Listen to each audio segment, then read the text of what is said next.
horrified by the deaths of dozens of Palestinian civilians and the more than 200 individuals who were seriously injured, including children, following an Israeli airstrike on May 26. Words cannot capture the sense of loss the families whose lives were shattered by this tragic incident feel. The Palestinians affected by the May 26 airstrikes had been displaced multiple times, heeding Israeli evacuation orders and seeking shelter in the camps impacted by this weekend's Israeli airstrikes. Israel said the civilian deaths were a mistake, potentially caused by secondary explosions, and that the strike was aimed at 2 senior Hamas terrorists who also died. We have urged Israel to do more to protect innocent Palestinian lives and to undertake a swift, transparent, and comprehensive investigation. As we have said before, Israel has a right to defend itself against Hamas, but Israel also has obligations to protect civilians. The fact that Hamas's leaders and fighters hide among civilians does not lessen the requirement for Israel to conduct its operations in accordance with international humanitarian law. Israel must do more to protect innocent Palestinians in Gaza. We also have emphasized that Israel must connect its military operations to a political strategy that can ensure the lasting defeat of Hamas, the release of all the hostages, and a better future for the Palestinian people. The continued pattern of significant civilian harm resulting from incidents like Sunday's airstrikes undermines Israel's strategic goals in Gaza. Colleagues, many of you have raised last week's order by the ICJ, which we note echoes the U.S. position that Israel must avoid a major military operation in the heart of Rafah that would put huge numbers of civilians at risk. We continue to believe there are alternatives to a major operation that would better advance Israel's goal of the enduring defeat of Hamas and also protect innocent Palestinians. We remain concerned that too little aid is flowing into Gaza and reaching those in need. In this regard, we welcome Egypt's decision to allow the shipment of aid through Kerem Shalom and call on Israel to remove all barriers to the flow of aid at scale through all crossings and routes. More must be done to ensure more aid is getting into Gaza through all routes and is able to be safely distributed to those in need throughout Gaza. The closure of the Rafah border crossing has impacted the humanitarian and security situation. As Gaza faces famine, it is essential we increase food, fuel, and supplies reaching those in need. Attacks by violent extremist settlers on humanitarian aid convoys bound for Gaza and against Palestinian civilians must stop. We condemn these attacks and have made clear that Israel must provide security for the convoys and their drivers and take action to ensure accountability for those individuals committing violent acts and hindering the delivery of humanitarian aid to civilians in need. We take note of Special Coordinator Venzelin's discussion of reconstruction in Gaza and underscore Senior Coordinator Cog's important role in that effort. The United States has made its views on reconstruction clear. Chief among them is that there must be no occupation of Gaza or reduction of territory following the conflict. Also, there can be no forced displacement of Palestinians from Gaza, no attempt to blockade or besiege Gaza, as well as no use of Gaza as a platform for terrorism or other violent attacks. Further, Palestinian voices, self-determination, and aspirations must be at the center of post-crisis governance in Gaza. And Gaza must be unified with the West Bank under a reformed Palestinian Authority. For this to be achieved, a sustained mechanism for reconstruction is needed. We remain concerned about the situation in the West Bank. Special Coordinator Venzelin made clear the economic impacts of the Israeli government withholding revenue transfers. We believe this policy is counterproductive and that, with all necessary safeguards, these funds should continue to flow. It is wrong to withhold funds that provide basic goods and services to innocent people. The United States has been clear. Withholding funds destabilizes the West Bank and undermines the Palestinian people's search for security and prosperity, which is in Israel's interest. We are also troubled by Israel's threat to cut off Palestinian banks from their Israeli correspondent banks. These banking channels are critical for processing transactions that enable almost $8 billion a year in imports from Israel, including electricity, water, fuel, and food, as well as facilitating almost $2 billion a year in exports on which Palestinian livelihoods depend. It is essential that these banking channels remain open and that Israel stop withholding funds. Colleagues, the United States is committed to advancing enduring peace and security for Israelis and Palestinians alike, including through practical, time-bound, and irreversible steps to establish a Palestinian state to stand side by side with Israel. This is the only way to advance in enduring peace. To that end, we recognize the need to revitalize the Palestinian Authority so that it can most effectively advance the aspirations of the Palestinian people and deliver for them. Secretary Blinken has been engaged with the Palestinian Authority leadership on reforms. Proposed ideas, if implemented, would be a step in the right direction. We also continue to work towards a framework that would better integrate Israel into the region so that it enjoys normal relations with the Arab states, including Saudi Arabia. This would present a powerful front to deter aggression and uphold regional stability. These efforts to free the hostages, to reform the PA, to support regional integration, to increase humanitarian assistance and protect civilians are all consistent with President Biden's longstanding view that, ultimately, a two-state solution is the only way to ensure a strong, secure, Jewish, democratic state of Israel, as well as a future of dignity, security, and prosperity for the Palestinian people. The United States will continue to engage here in New York, in Jerusalem, in Ramallah, and throughout the region to work towards these ends, and we would urge others to do the same. Thank you, Mr. President. I thank the representative of the United States for their important statement. I now give the floor to the representative of Sierra Leone. Mr. President, thank you for convening this meeting. I thank Special Coordinator Tom Wensland for his briefing and valuable insights on the protracted conflict in the occupied Palestine territory, and in particular the ongoing hostilities in the Gaza Strip with catastrophic consequences.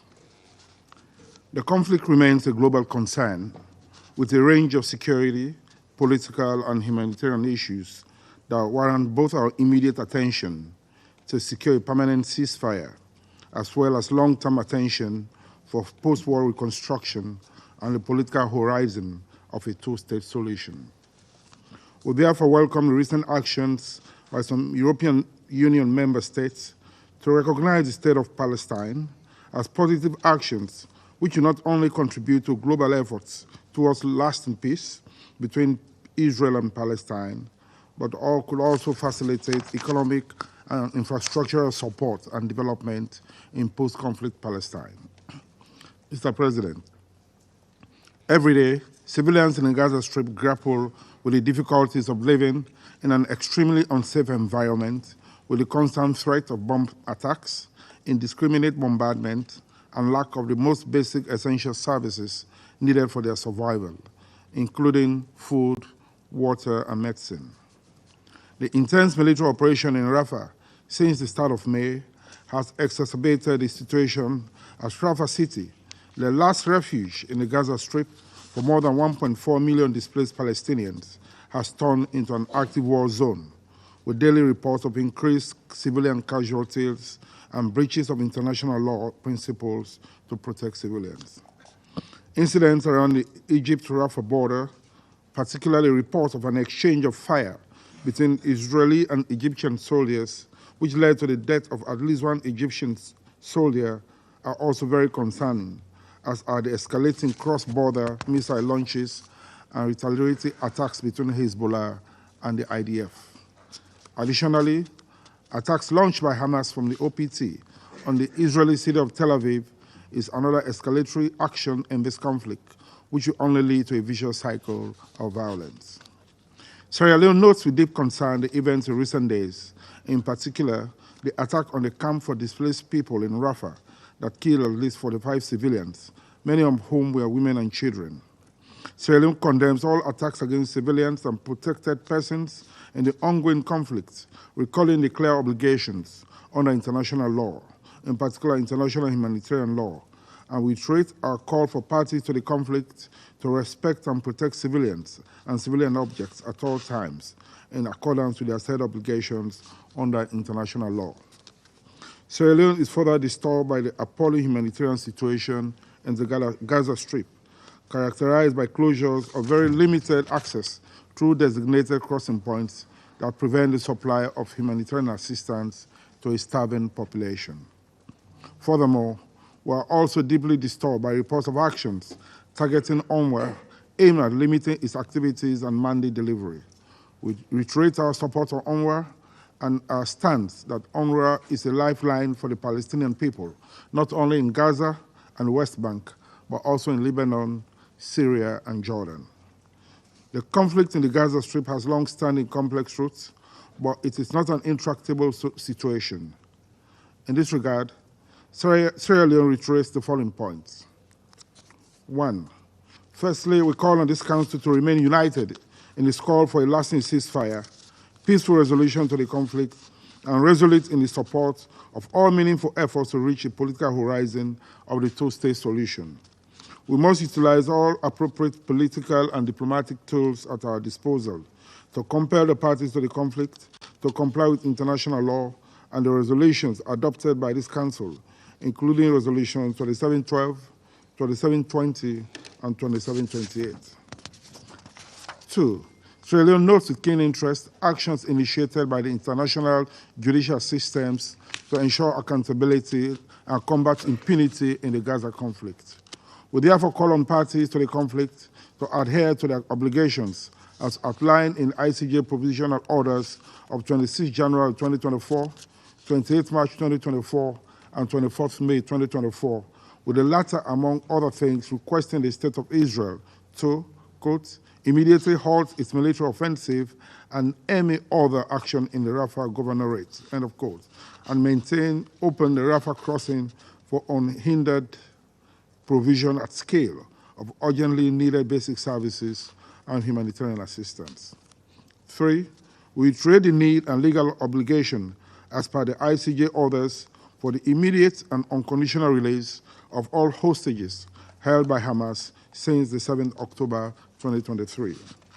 4, we call on parties to the conflict to ensure the protection and safety of humanitarian agencies and their workers providing life-saving services in the Gaza Strip and the OTP.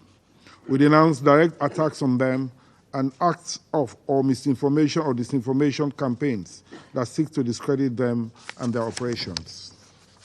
In closing, my delegation looks forward to the resumption of negotiations between Israel and Hamas, facilitated by Egypt, Qatar, and the United States. We acknowledge our unwavering commitment to the peace process. Sierra Leone stands ready to engage on any United Nations Security Council products or action that will assist in significantly easing the suffering of the Palestinian people and facilitate the achievement of lasting peace between Israel and Palestine. I thank you. I thank the representative of Sierra Leone for their important statement. I now give the floor to the representative of Switzerland. Merci, Monsieur le Président. Je remercie le coordinateur spécial Torben Esland de sa présentation et de tous ses efforts. La Suisse est indignée par les événements de dimanche dernier au Proche-Orient. Nous condamnons fermement les tirs indiscriminés de roquettes par le Hamas contre Israël, comme celle de ce dimanche 26 mai. Nous rappelons que les attaques indiscriminées constituent des violations du droit international humanitaire. La Suisse condamne fermement la frappe israélienne qui a fait, selon l'ONU, des dizaines de victimes civiles, dont de nombreux enfants, dans un camp de déplacés à Rafah ce même dimanche soir. et nous exprimons nos sincères condoléances aux familles. Nous rappelons que le droit international humanitaire exige des parties de distinguer entre civils et combattants et entre biens civils et objectifs militaires. Il exige également des parties de prendre toutes les précautions possibles pour épargner la population civile et éviter les dommages aux biens de caractère civil. Les civils à Gaza vivent dans des conditions inacceptables, sans aucune protection, alors qu'ils sont en proie à des déplacements répétés, à la famine et aux hostilités incessantes. La Suisse réitère son opposition à l'opération militaire en cours à Rafah, ainsi que son appel à un cessez-le-feu immédiat. Les nouvelles mesures conservatoires de la Cour internationale de justice, adoptées le 24 mai, exigent notamment qu'Israël arrête son offensive militaire dans le gouvernorat de Rafah. La Suisse rappelle que ces ordonnances sont contraignantes pour toutes les parties. Nous attendons d'Israël qu'il s'y conforme et prenne les mesures nécessaires.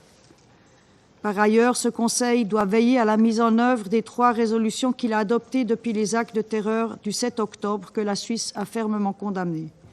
Les résolutions 2712, 2720 et 2728 exigent des parties qu'elles remplissent leurs obligations de droit international humanitaire. Cela inclut l'obligation de protéger les civils et d'autoriser et faciliter l'acheminement de l'aide humanitaire de manière sûre, rapide et sans entrave aux civils. Or, l'aide humanitaire entrant à Gaza reste largement insuffisante. L'aide doit pouvoir être fournie par tous les points de passage et arriver dans l'ensemble de la bande de Gaza, comme requis aussi par la CIG.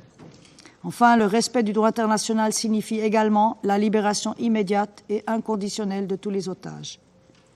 Monsieur le Président, la situation en Cisjordanie mérite aussi toute l'attention de ce Conseil. Dans un contexte déjà très tendu, nous exhortons les dirigeants de toutes les parties à renoncer à tout propos inflammatoire, toute provocation ou mesure unilatérale qui risque de favoriser l'escalade. Nous rappelons la nécessité de respecter le statu quo historique sur les lieux saints à Jérusalem et le rôle de gardien endossé par la Jordanie à cet égard. La violence et le nombre de morts parmi les civils, aussi en Cisjordanie, continuent à battre des records effrayants. La Suisse condamne la violence perpétrée par les colons israéliens, y compris contre les locaux de l'UNRWA à Jérusalem-Est et contre des convois d'aide humanitaire en Cisjordanie. Vendredi dernier, ce Conseil a adopté la résolution 2730. Cette résolution réaffirme l'obligation qui incombe aux États et aux parties au conflit de respecter et de protéger le personnel et les biens humanitaires. Ceci s'applique bien sûr aussi aux centres de distribution à Gaza qui ne doivent pas faire l'objet de pillages, comme nous venons de l'entendre. Nous rappelons aussi que l'usage de la force lors d'opérations de maintien de l'ordre, comme à Jenin la semaine passée, doit notamment répondre aux critères de nécessité et de proportionnalité et protéger les droits de tout individu à la vie et à la sécurité de sa personne. Pour conclure, la Suisse rappelle que le respect du droit international et des résolutions de ce Conseil sont les conditions sine qua non pour la désescalade et un premier pas vers la mise en place d'une paix durable entre Israéliens et Palestiniens. Nous réitérons notre soutien ferme à la solution négociée à 2 États, Israël et la Palestine, dont Gaza fait partie intégrante, et vivant côte à côte en paix et en sécurité à l'intérieur de frontières sûres et reconnues. Je vous remercie. I thank the representative of Switzerland for their important statement. I now give the floor to the representative of Malta. Thank you, President. I also thank Special Coordinator Wennesland for his briefing. Malta is gravely concerned at the crisis that continues to unfold. We reaffirm our call for an immediate and permanent ceasefire. Malta reiterates its unequivocal condemnation of the 7th October Hamas terror attack on Israeli civilians and the continued indiscriminate rocket fire at Israeli territory, including the recent barrage launched from Rafah. We once again call for the immediate and unconditional release of all remaining hostages. Our concerns also continue to mount for Palestinian civilians in Gaza. Tens of thousands have already been killed or injured. Millions have been forcibly displaced on multiple occasions, and the entire population is under siege. an intensification of Israeli military operations in Rafah, and a return to fierce fighting in North Gaza, coupled with evacuation orders imposed on desperate civilians, highlights a severely compromised security and humanitarian crisis. On Sunday, more civilians lost their lives and were harmed following an Israeli airstrike on a refugee camp in Rafah. The constant bombardment of hospitals, combined with aid restrictions, has led to the collapse of the healthcare system. This is putting the lives of hundreds of thousands of Palestinians at risk as they are unable to access essential services. This is also putting mothers and their newborns at risk of significant physical and mental harm. More than 155,000 pregnant and lactating women are unable to access essential services. Reports of an estimated 17,000 children are currently unaccompanied or separated from their families. This is staggering. We stress that international humanitarian law provides special protection for children as persons who are particularly vulnerable. The seizure and closure of the Rafah crossing by Israel has also crippled the provision and distribution of aid, compounding an already dire situation. In accordance with international humanitarian law, Israel is obliged to facilitate unimpeded aid relief into and across the Gaza Strip. We call for the Rafah crossing to be reopened and for a massive upscale of aid to the civilian population. The safety and security of aid workers, in accordance with Security Council Resolutions 2712 and 2720, must equally be guaranteed. Furthermore, Malta underlines its support for the indispensable life-saving role of UNRWA in Gaza and the wider region. Consistent with our endorsement of the shared commitments on UNRWA, we stress the need for the agency to receive adequate and sustained political and financial support. President, the immediate priorities are clear. We need full compliance and implementation of the relevant Council resolutions and the full, immediate and effective implementation of the orders of the ICJ, including those issued on 24th May. We need a ceasefire, the release of hostages, a surge of humanitarian aid, and a stop to the launch of rockets on Israeli towns and cities. We must also address the question of long-term priorities to ensure that Israelis and Palestinians both enjoy a future of peace and dignity. This includes a commitment to accountability, as justice and peace are complementary. Judicial proceedings seeking to counter impunity are critical for long-term stability. We reaffirm that settlements in the West Bank are illegal and an obstacle for peace. Israeli settlement activities and violence against Palestinian civilians in the OPT must cease. Fundamentally, influential and regional parties must mobilize the political will and encourage to support restorative dialogue processes and ensure that a return to a political horizon is reaffirmed as a priority. This must include support to revitalize the Palestinian Authority, for it to have the capacity for governance over both the West Bank and Gaza. Malta supports all efforts towards initiating a comprehensive peace plan, which would pave the way for a credible and irreversible realization of a two-state solution along the pre-1967 borders, addressing the legitimate aspirations of both sides, with Jerusalem as the future capital of two states living side by side in peace and security, in line with all relevant Security Council resolutions and internationally agreed parameters. I thank you.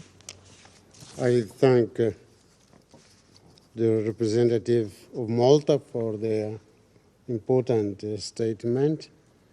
I now give the floor to the representative of France. Monsieur le Président, je remercie Monsieur Wennesland pour son exposé et je tiens à lui redire le plein soutien de la France. La France appelle à un cessez-le-feu immédiat à Gaza. Elle réaffirme son opposition à l'opération militaire israélienne en cours à Rafah, qui a conduit au déplacement de centaines de milliers de civils. Celle-ci doit cesser sans délai. Le président Macron a exprimé lundi son indignation après les récentes frappes israéliennes qui ont fait de nombreuses victimes civiles. Conformément à l'ordonnance de la Cour internationale de justice, Israël doit arrêter immédiatement son offensive militaire et toute autre action menée dans le gouvernorat de Rafah. Les autorités israéliennes doivent aussi maintenir ouvert le point de passage de Rafah pour que puisse être assurée sans restriction et à grande échelle la fourniture des services de base et de l'aide humanitaire requis de toute urgence. La France exige la libération immédiate de tous les otages encore retenus par le Hamas et d'autres groupes terroristes. Elle déplore le décès de l'un des 3 otages français. La France n'a cessé de condamner les attaques terroristes du 7 octobre. Elle condamne également les tirs de roquettes du Hamas ayant ciblé la semaine dernière la région de Tel Aviv et le centre d'Israël. Il est essentiel qu'une aide humanitaire massive parvienne à la population civile de Gaza. Tous les points de passage doivent être ouverts sans délai. La France condamne fermement l'attaque du Hamas contre le point de passage de Kerem Shalom, ainsi que les attaques d'un convoi humanitaire jordanien par des colons israéliens le 7 mai. Nous appelons les autorités israéliennes à mettre fin à la violence des colons contre les convois d'aide et à traduire les auteurs en justice. Nous rappelons aussi que l'acheminement de l'aide ne doit pas être entravé et qu'elle doit bénéficier à la population civile. La France appelle à un strict respect du droit international humanitaire et elle rappelle l'impératif de protection des civils et des personnels humanitaires. Elle a utilisé le corridor maritime pour fournir de l'aide aux populations civiles de Gaza. Mais ce corridor ne peut se substituer à l'acheminement de l'aide par les voies terrestres. Comme l'a fait la Cour internationale de justice, la France appelle Israël à rouvrir immédiatement le point de passage de Rafah. La France est très préoccupée par la situation en Cisjordanie et plus largement dans la région. Nous déplorons les conséquences de l'opération militaire menée dans le camp de réfugiés de Jénine. La France rappelle l'importance du respect du principe de distinction entre la population civile et les combattants. La politique de colonisation israélienne en Cisjordanie et à Jérusalem-Est, contraire au droit international, se poursuit à un rythme soutenu.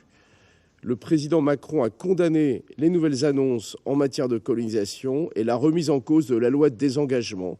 Et il a souligné sa détermination à renforcer les sanctions en la matière, y compris au niveau européen. La France condamne les violences commises par certains colons à l'encontre de la population palestinienne. Ceux-ci doivent répondre de leurs actes devant la justice. La France est mobilisée pour éviter un embrasement régional. Nous appelons à la désescalade, notamment de part et d'autre de la ligne bleue. Monsieur le Président, le Conseil de sécurité a déjà adopté 3 résolutions sur l'arrêt des combats et l'acheminement de l'aide humanitaire. Celles-ci ont valeur contraignante et elles doivent être respectées.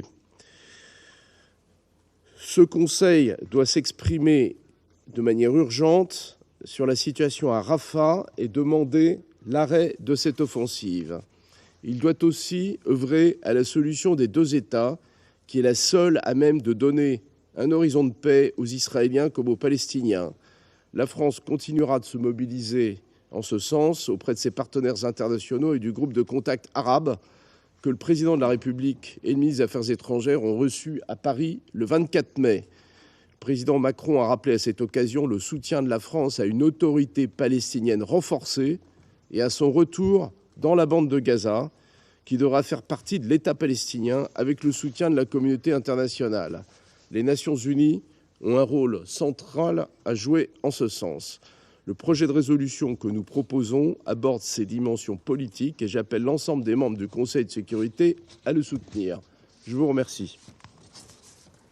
I thank the representative of France for their important statement. I now give the floor to the representative of the Russian Federation. Господин председатель, благодарим специального координатора по БВУ господина Тура Венеслана за обзор ситуации в зоне Палестино-израильского конфликта, где уже 8-й месяц продолжается кровопролитная военная операция Израиля, унесшая уже более 36,5 тысяч мирных палестинцев, беспрецедентное со времен Второй мировой войны количество жертв. Абсолютное большинство среди них составляют женщины и дети, которые погибают в поисках жизненно необходимой помощи в недоступных для ООНовских структур районах анклава. Вопреки резолюциям Совета Безопасности и Генеральной Ассамблеи ООН, а также решениям Международного суда ООН, израильская авиация продолжает неизбирательные бомбардировки южных и центральных районов Газы. Не избежал этой трагической участи и город Рафах на юге сектора, где скопилось порядка миллиона гражданских лиц после того, как, по данным БАПОР, его покинули 800 тысяч палестинцев. Ежедневно в городе гибнут люди, включая сотрудников ООН. 13 мая в результате обстрела ООНовского автомобиля, который направлялся в европейский госпиталь в Рафахе, был убит сотрудник департамента ООН по вопросам охраны и безопасности, а еще один ООНовец был ранен. В ночь с 26 мая в результате атаки ВВС Израиля по палаточному лагерю ВПЛ к северо-западу от Рафаха было убито по меньшей мере 45 человек, включая маленьких детей. Десятки были ранены. Произошло это буквально через 2 дня после очередного постановления Международного суда о временных мерах с требованием прекратить наступление в Рафахе. Кроме того, на КПП «Рафах» в результате перестрелки между израильскими военными и египетскими пограничниками был убит военнослужащий армии Египта. Израильские действия в Рафахе осудило абсолютное большинство членов международного сообщества, включая глав внешнеполитических ведомств стран арабского мира. Не остался в стороне и генеральный секретарь ООН Антонио Гутерреш, призвавший Западный Иерусалим к проведению тщательного расследования для определения ответственных и принятию незамедлительных мер по обеспечению защиты гражданского населения. В свою очередь, мы также осуждаем авиаудар по лагерю ВПЛ в Рафахе и призываем Западный Иерусалим положить конец этим военным преступлениям в отношении палестинского народа. Требуем от Израиля неукоснительного соблюдения положений международного гуманитарного права. Недопустимо нападение на персонал ООН и гуманитарщиков, работающих на земле. Поддерживаем соответствующий призыв Антонио Гутерреша к незамедлительному прекращению огня, обеспечению беспрепятственного гуманитарного доступа и безоговорочному освобождению всех заложников, чтобы положить конец страданиям гражданского населения анклава. Господин председатель, из озвученных спецкоординатором оценок становится понятно, что остановки израильской военной машины в ближайшее время ожидать не стоит. Видим, что Западный Иерусалим настроен продолжать военную операцию в секторе Газа, несмотря на все более очевидную неспособность достичь заявленных целей – безопасного освобождения заложников и ликвидации Хамас. В то же время переговорный процесс между Израилем и движением Хамас через посредников по вопросу обмена удерживаемых израильских заложников на палестинских заключенных буксует. В этих условиях масштабы гуманитарной катастрофы расширяются с каждым днем. Израильские военные уже 3 недели блокируют въезд через КПП «Рафах» и Керем-Шалом 3000 грузовиков с гуманитарной помощью. Как результат, по оценке специализированных агентств ООН, в секторе закончилась вся гуманитарная помощь. Нет воды, еды и топлива. Тем, кому удается спастись от бомбежек, сталкиваются с голодом, инфекционными заболеваниями и отсутствием необходимой медицинской помощи. Широкий резонанс вызвали сообщения об обнаружении массового захоронения в Хан-Юнисе с более чем 300 телами палестинцев. Российская Федерация делает все возможное для того, чтобы облегчить бедственное положение гражданского населения оккупированной палестинской территории. Начиная с 19 октября 2023 года самолетами МЧС России в Египет для последующей отправки в осажденный палестинский анклав по линии Египетского общества Красного полумесяца было доставлено более 500 тонн гуманитарных грузов. Наряду с государственными органами к сбору гуманитарной помощи для нуждающихся палестинцев активно подключились многочисленные российские неправительственные и общественные организации, частные лица, усилиями которых по всей России были собраны сотни тонн медикаментов, теплых вещей, палаток, продуктов питания и предметов первой необходимости для направления в зону конфликта. Господин председатель, с сожалением приходится констатировать, что в условиях сегодняшней эскалации возвращение процесса палестино-израильского урегулирования в политико-дипломатическое русло и установление режима прекращения огня выглядят иллюзорно. В этой связи Совету безопасности ООН необходимо продолжать оказывать давление как на Израиль, так и на его союзника – Вашингтон, подписавшего законопроект о выделении военной помощи на сумму в $26,4 миллиарда. Данный шаг на фоне отсутствия должного финансирования БАПОР вызывает растущее недовольство и возмущение даже внутри самих США, где антиизраильские демонстрации уже охватили студенческие кампусы крупнейших университетов.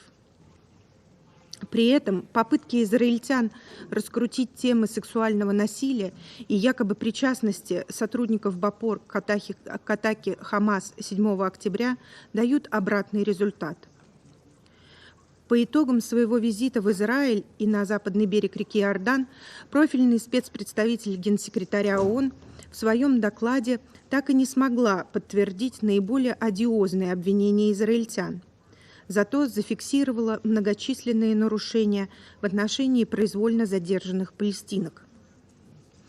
Обращают на себя внимание и выводы группы экспертов во главе с Кэтрин Колонной, которые подтвердили соответствие БАПОР принципу нейтральности и ключевой роли в деле оказания помощи палестинцам. Господин председатель, нынешнее обострение обстановки в зоне Палестино-израильского конфликта показывает, каким трагическим последствиям приводят попытки монополизации Вашингтоном посреднических функций в угоду собственным необоснованным амбициям решать все мировые проблемы в одиночку. При этом американцами блокируются любые усилия международного сообщества по поиску путей содействия ближневосточному урегулированию и исправлению исторической несправедливости в отношении палестинцев, среди которых ветирование США проекта резолюции Совета Безопасности с рекомендацией Генассамблеи о приеме Палестины в члены ООН. Приветствуем усилия алжирских партнеров по Совету по продвижению в Совете Безопасности документа на фоне непрекращающегося кровопролития. Считаем востребованной скорейшую выработку единого сигнала Совета в пользу незамедлительного прекращения огня в анклаве. Кроме того, хотели бы вновь подтвердить неизменность нашей позиции о необходимости, наряду с мерами по преодолению острой фазы кризиса, приступить к созданию условий для налаживания прямого диалога между палестинцами и израильтянами по всему комплексу вопросов окончательного статуса. Итогом этого процесса должна стать реализация одобренной международным сообществом формулы двух государств – Израиля и Палестины, сосуществующих в мире и безопасности в границах 1967 года. Я благодарю за внимание. I thank the representative of the Russian Federation for their important statement, and now give the floor to the representative of Japan. Thank you, Mr. President. I thank Special Coordinator Mr. Venestran for his informative briefing. As we approach almost 8 months since the gruesome acts of terror by Hamas and others, we must uphold our strong condemnation of those actions while calling for the immediate return of all remaining hostages. At the same time, we must recognize the ongoing horrors and hostilities in Gaza. We are bearing witness to unimaginable suffering, catastrophic levels of civilian casualties, and starvation and disease on the rise. There is no safe place in Gaza Strip, not even for aid workers, journalists, women, or children. Despite the strong calls from the international community for restraint, Israel has begun military operations in Rafah. As humanitarian agencies had warned, the impact has already been devastating. Around 1 million Palestinians have been forced to flee yet again, most to areas that are not fit for human habitation. While we recognize the activation of the 2720 UN mechanism, the Rafah crossing is currently not functional, depriving civilians of the primary means of getting aid into Gaza. Famine has already taken hold in the north, and the situation in the south is on the brink of collapse, while the Rafah crossing stops functioning and the people are forced to displace. Against this background, the International Court of Justice has issued another provisional measures last week that ordered Israel to immediately halt its military offensive in Rafah, which may bring about physical destruction of the Palestinians in Gaza. Orders of provisional measures of the ICJ are legally binding on the parties to disputes and to be observed in good faith. Japan is deeply concerned for the critical humanitarian situation in Gaza, as well as the Israeli Defense Forces airstrikes in Rafah and other military operations entailing a large number of civilian facilities, including many women and children. We cannot accept so many innocent people, especially women and children, fall victim to the fighting. As our Foreign Minister Kamikawa Yoko conveyed to Israel's Foreign Minister earlier this week, Japan opposes a full-scale military operation in Rafah and reiterates that humanitarian activities, including through the Rafah crossing, should not be impeded. Mr. President, Japan also joins others in calling for an immediate ceasefire so that a conducive environment for unhindered humanitarian activities is ensured and the hostages are released, and sincerely hopes that this will lead to a sustainable ceasefire. We strongly support the negotiations led by Egypt, Qatar, and the US seeking a way out of this devastating crisis. Beyond Gaza, Japan deplores the violence in the West Bank and East Jerusalem, where over 480 Palestinians have been killed since October 7th. We also unequivocally condemn the arson of UNRWA's headquarters. An environment in which international organizations can execute their missions safely and effectively is essential. I thank you, Mr. President. I thank the representative of Japan for the important statement. I now give the floor to the representative of Slovenia. Thank you, Mr. President. I would like to thank Special Coordinator Venesland for his briefing. Mr. President, in the recent weeks, this Council has been clear in its rejection of the operation in Rafah. In our most recent resolution 2728, we made a clear demand for an immediate ceasefire in Gaza, together with the release of all hostages and ensuring safe, rapid, and unimpeded humanitarian access. Last week, the International Court of Justice adopted a new order on provisional measures regarding Gaza. Among others, the court has clearly ordered Israel to immediately hold its military offensive in Rafah. The court ordered to maintain open the Rafah crossing. The court ordered to ensure, in full cooperation with the United Nations, the unhindered provision at scale of basic services and humanitarian assistance. Despite this order, the operation continues with even more intensity. Security Council resolutions and ICJ decisions are binding.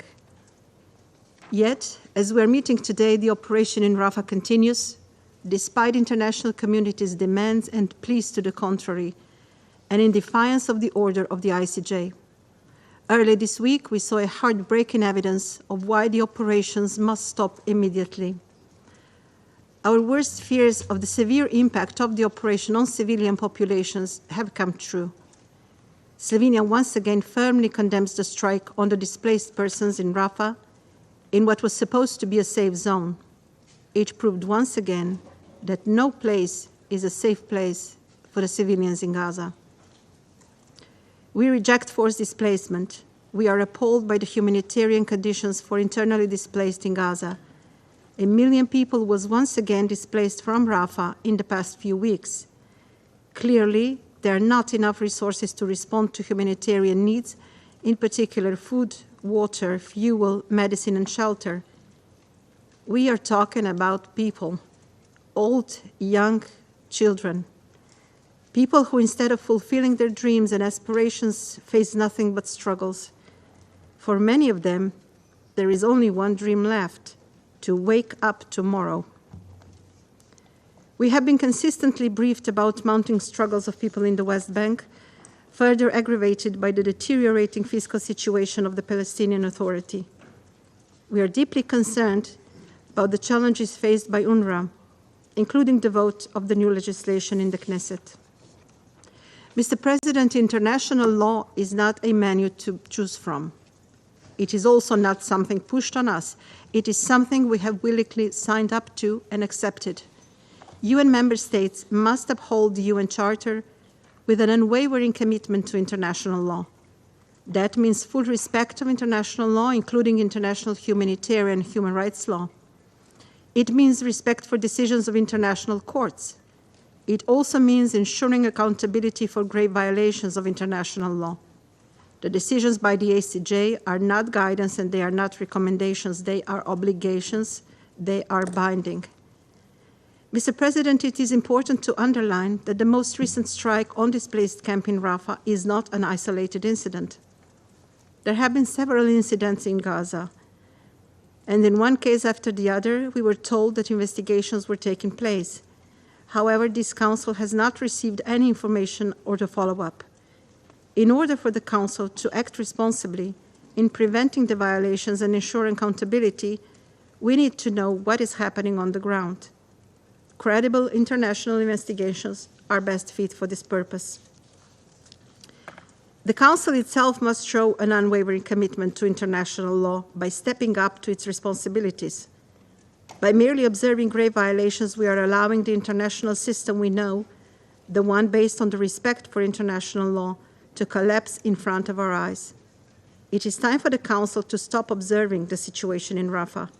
The tragedy is not imminent. It is happening, and we should act, including with a clear resolution. Mr. President, like everything else, one day this moment will be history, and we will be judged on the basis of our reaction to it. The Council must make sure to be on the right side of history, and for Slovenia, the right side of history is protection of civilians. And we once again call for the immediate ceasefire. I thank you. I thank the representative of Slovenia for the important statement. I now give the floor to the representative of Ecuador. Gracias. Agradezco al coordinador especial Tor Venesland por su informe esta mañana y una vez más reitero el apoyo del Ecuador a sus valiosos esfuerzos. Desde los actos terroristas perpetrados por Hamas el 7 de octubre del 2023, que una vez más el Ecuador condena inequívocamente, este Consejo ha escuchado repetidamente informes que dan cuenta de una violencia aterradora, de muertes, heridos, desplazados y dolor para las poblaciones de Palestina e Israel. Señor Presidente, solo en los últimos días son varias las noticias desalentadoras que llegan, sobre todo desde Gaza. Bombardeos que afectan gravemente a la población civil en Rafah y provocan decenas de muertos y heridos, combates que no cesan, ayuda humanitaria insuficiente, ataques con cohetes lanzados de forma indiscriminada hacia Israel. Las imágenes que han llegado este fin de semana desde Tal al-Sultán serán difíciles de olvidar. Es hora de parar el ciclo de violencia y sufrimiento. Colegas, El 20 de mayo señalé que la situación era cada día más difícil y recordé la obligación de implementar todas las resoluciones de este Consejo, así como las medidas provisionales de la Corte Internacional de Justicia. Hoy, luego de que la Corte Internacional de Justicia ha decidido nuevas medidas provisionales y la situación en Rafah se ha tornado más violenta, debo reiterar lo dicho y hacer un nuevo llamado para que las decisiones que se han tomado por las instancias correspondientes de Naciones Unidas sean respetadas. Esto para que cesen inmediatamente las hostilidades, para que la ayuda humanitaria llegue de forma segura, suficiente y oportuna a todos los que la necesitan, y para que los rehenes que siguen en poder de Hamás sean liberados de forma inmediata y sin condición alguna. Debo recordar asimismo que las normas del derecho internacional humanitario son de obligatorio cumplimiento para todas las partes y que su violación acarrea graves responsabilidades. Deben realizarse las investigaciones correspondientes que permitan una adecuada rendición de cuentas. Señor Presidente, es necesario que se reanuden las negociaciones entre las partes que permitan un cese al fuego y la liberación de los rehenes, y es imperativo asimismo que estas negociaciones se realicen de buena fe. Mi país respalda y agradece los esfuerzos de mediación que realizan Egipto, Qatar y Estados Unidos e insta a las partes a flexibilizar sus posiciones tanto como sea posible para hacer viable un arreglo tan pronto y a la brevedad. Los actores que están en capacidad de influenciar a las partes tienen la responsabilidad de ejercer tal influencia de forma urgente y decidida, y este Consejo también debe hacer escuchar su voz ante una situación que ha superado todo límite. Es también necesario trabajar para que esta sea la última guerra de este conflicto. Para ello es preciso que se creen las condiciones que permitan avanzar hacia una solución pacífica, negociada y justa, definitiva para las partes, con la existencia definitivamente de dos estados, Palestina e Israel, sobre la base de las fronteras de 1967 y las resoluciones relevantes. Muchas gracias. I thank the representative of Ecuador for their important statement. I now give the floor to the representative of Guyana. Mr. President, Guyana thanks Special Coordinator Wensland for his briefing on the ever-worsening crisis in the occupied Palestinian territory. Another meeting on the Palestinian question, another list of statements calling for an end to this war. A sense of helplessness envelopes this small elected member of the Council in the face of the dehumanization of a people, disregard for the rule of law, and impunity. When will it end? Who and what can make it end? And yet, we cannot afford to remain silent, as too many have been already tragically silenced forever in this war. And so at the outset, I express Guyana's strong solidarity with the Palestinian people, a people with a rich history, culture, and a land.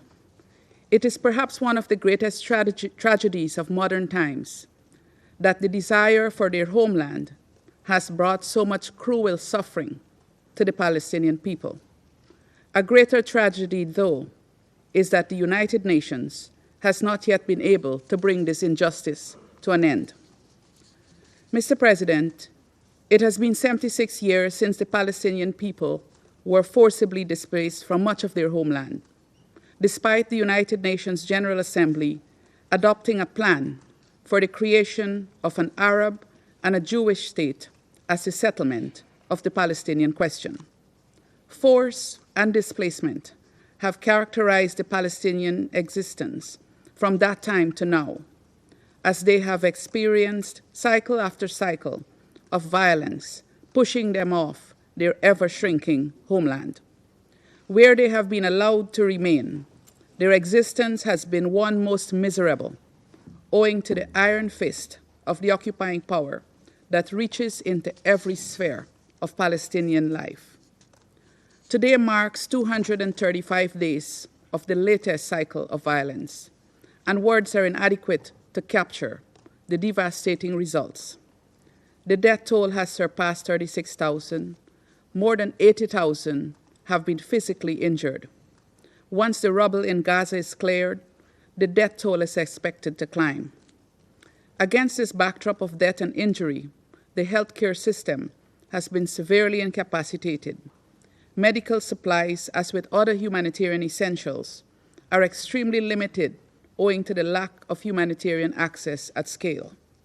The level of food insecurity has led to full-blown famine in the north. The impact of the war on children is especially disturbing. Many of them have been killed, maimed, and orphaned.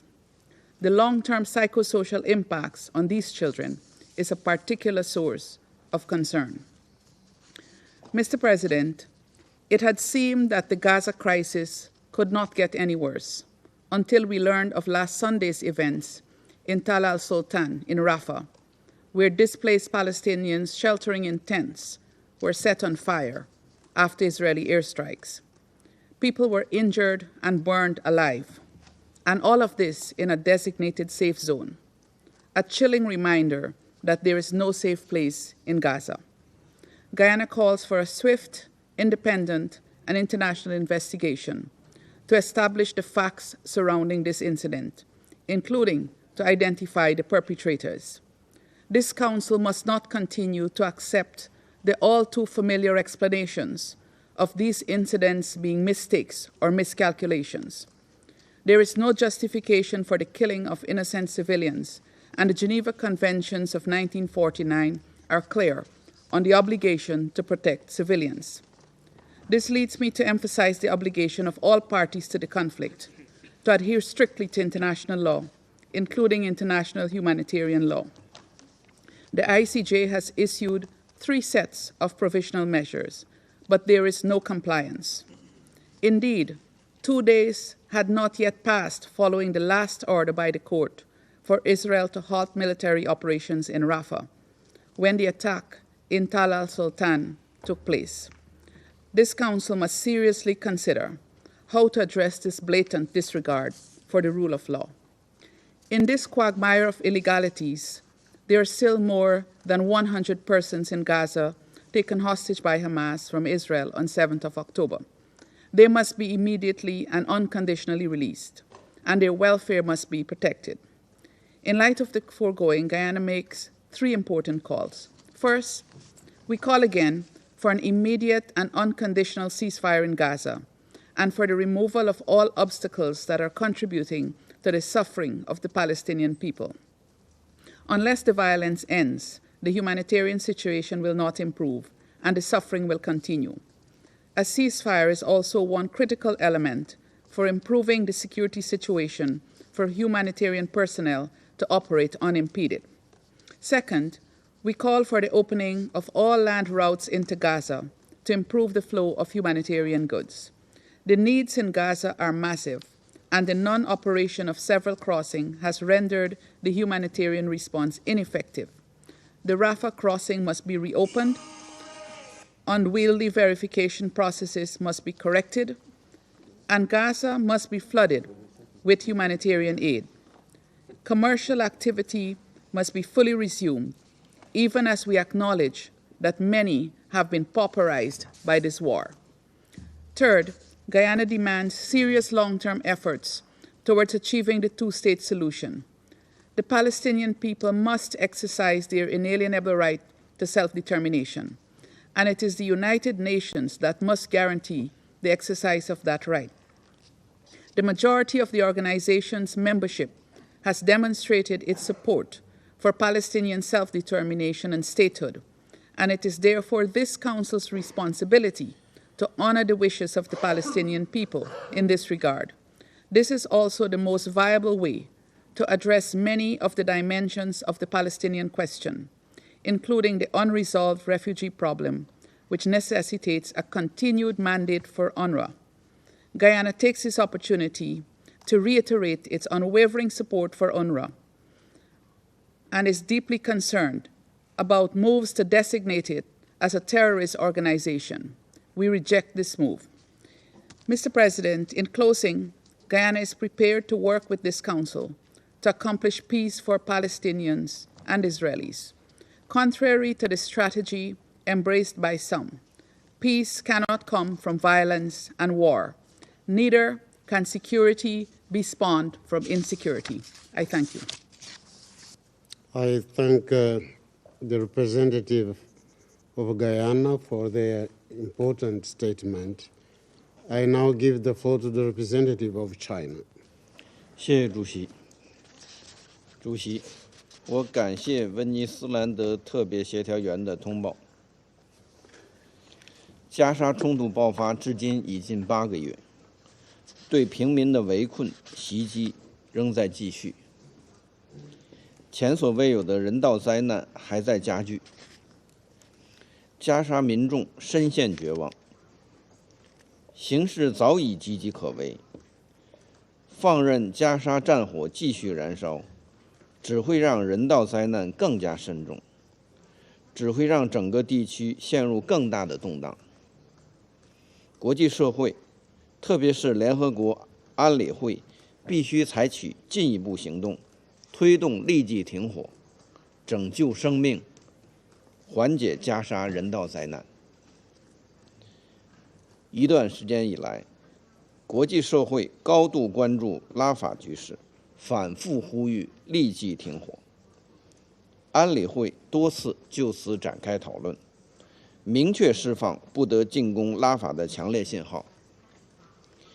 国际法院发布临时措施命令，要求以色列根据防止及惩治灭绝种族罪公约，立即停止对拉法的军事行动。尽管如此，以色列仍不顾国际社会的强烈反对，对加沙10多处难民营进行轰炸，导致大量无辜平民丧生。中方对此表示强烈谴责。中方支持阿尔及利亚昨天散发的决议草案。这项草案响应了国际社会的压倒性呼声，是当前安理会应该采取的最低限度的行动。我们希望所有成员国都能摆脱政治算计，把拯救生命摆在首位，支持安理会尽快通过这一决议。必须采取切实行动，缓解加沙人道灾难。在拉法口岸，一侧是2000多辆满载人道物资货车焦急等待准入，另一侧则是上百万民众在饥饿、伤痛、疾病和绝望中苦苦挣扎。救援看似近在咫尺，却由于人为障碍，实则遥不可及。中方坚决反对将人道问题政治化，反对将饥饿作为武器，反对将人道救援当作谈判筹码。以色列应切实履行占领方义务，立即开放全部陆路过境点，保障人道物资充足、快速准入，保障人道机构和人员安全，人员物资安全有序分发。联合国近东巴勒斯坦难民救济和工程处约旦河西岸设施屡遭袭击，必须对事件进行彻查和追责。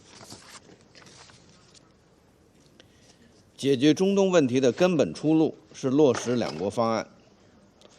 独立建国是巴勒斯坦人民的夙愿，他们遭受的历史不公不应再延续下去。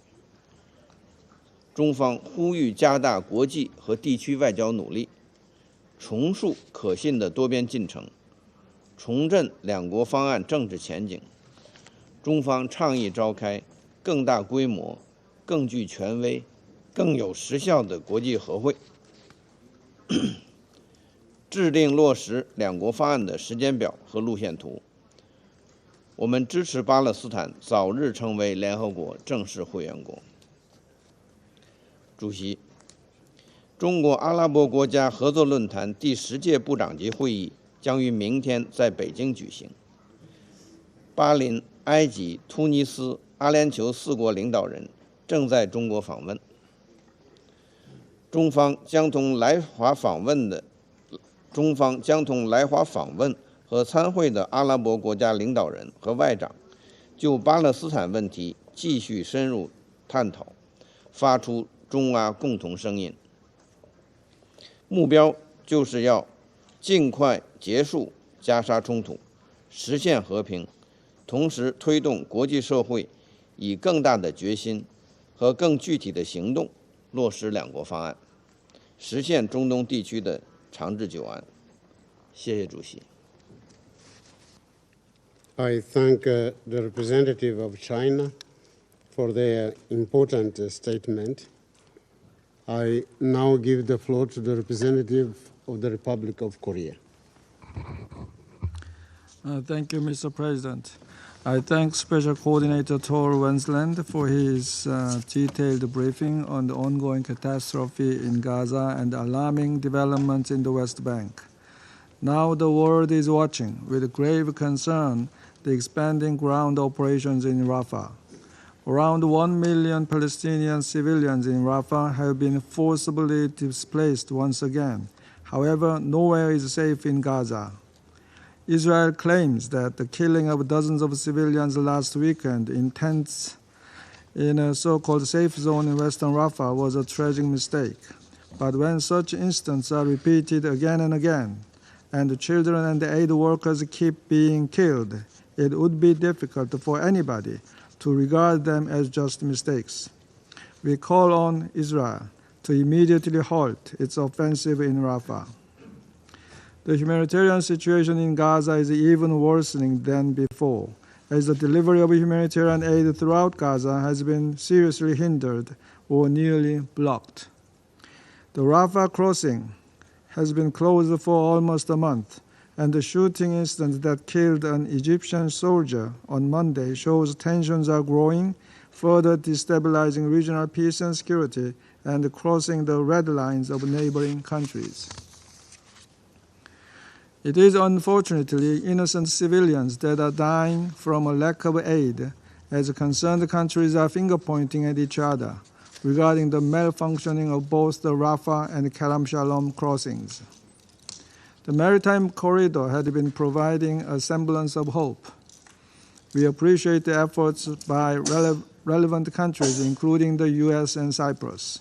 However, it is regrettable that the maritime corridor had not achieved its goal yet due to an inability to distribute inside Gaza and damage of the pier by bad weather. It is also regrettable that the launching of the new mechanism under Resolution 2720 was obstructed before its full implementation by coinciding with the beginning of the Israeli ground operation into Rafah on May 7th. We recall that Israel made a set of commitments just 2 months ago, following the World Central Kitchen killings, to expand humanitarian aid through various means. We believe these commitments were made in good faith and are still valid, yet have seen no results to this end. Rather, we have witnessed a drastic decrease in the volume of humanitarian aid into Gaza since May 7th, at the very same time that famine is spreading throughout Gaza. As such, we urge Israel to immediately open all available crossings in cooperation with the relevant parties and to take all appropriate measures against looting and divergence. The situation in the West Bank is also extremely concerning. We are appalled that more than 500 Palestinians have been killed in the West Bank since October 7th. We are also alarmed by the provocative rhetoric by Israel's high-level officials calling for harsh punitive measures against the Palestinian Authority, including the approval of additional settlements in the West Bank. We urge Israel to immediately stop all illegal settlement activities. We also appeal for an end to inflammatory movements at holy sites in Jerusalem.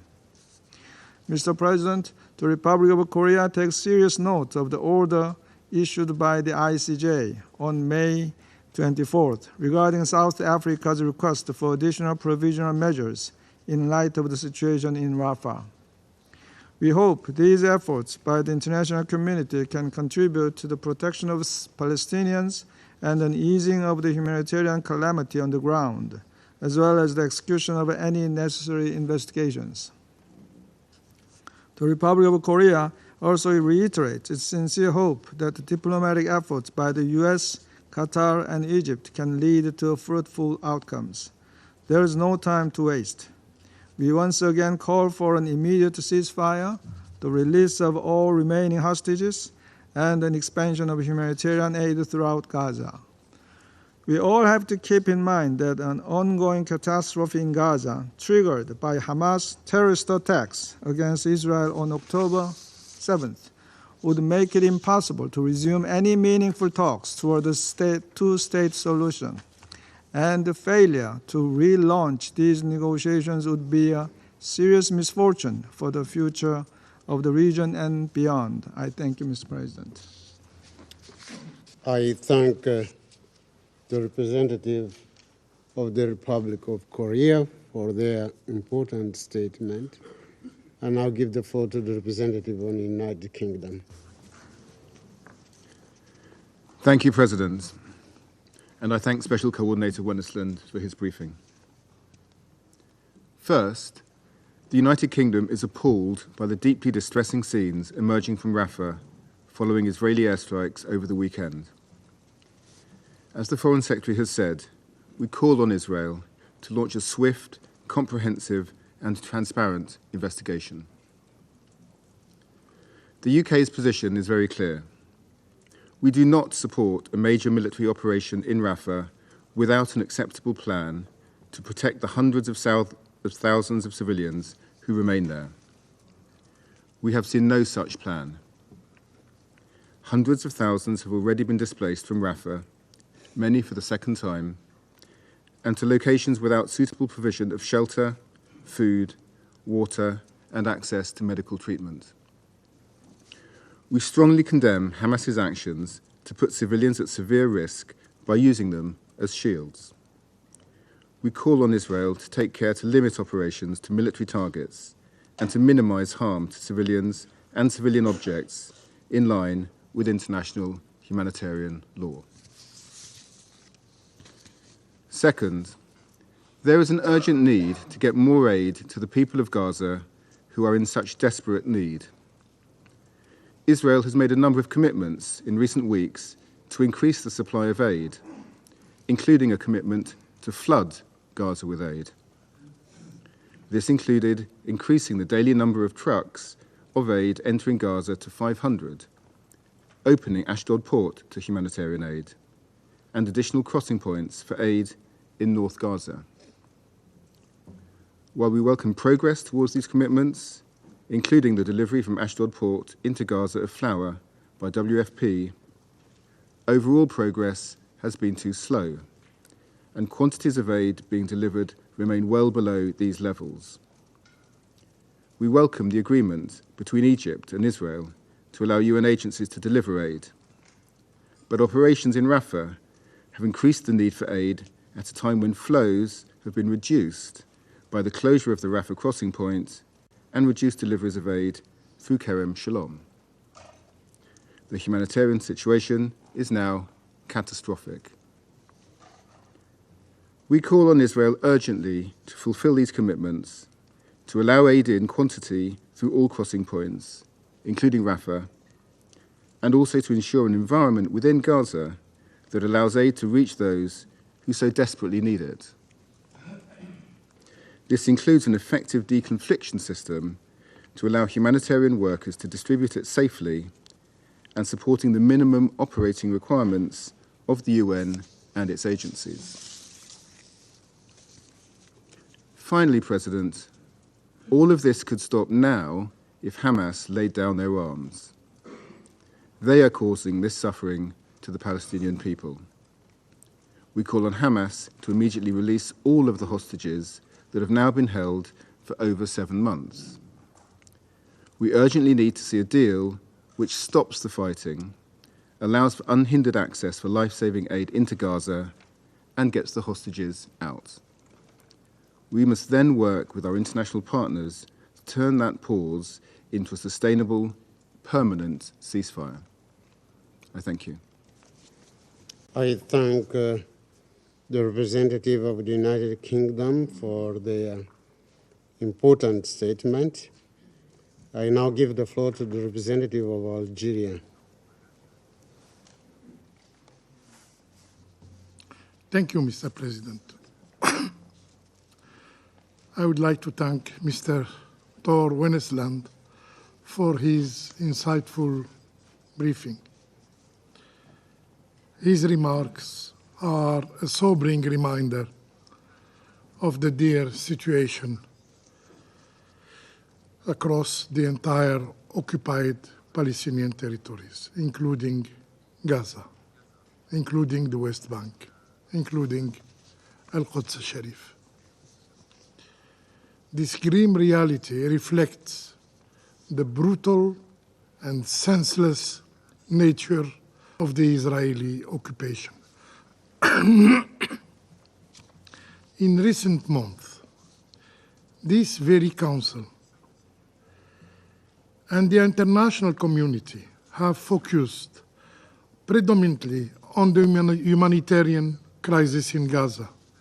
However, it is crucial to remember that the original sin of this suffering is the ongoing occupation, the ongoing oppression.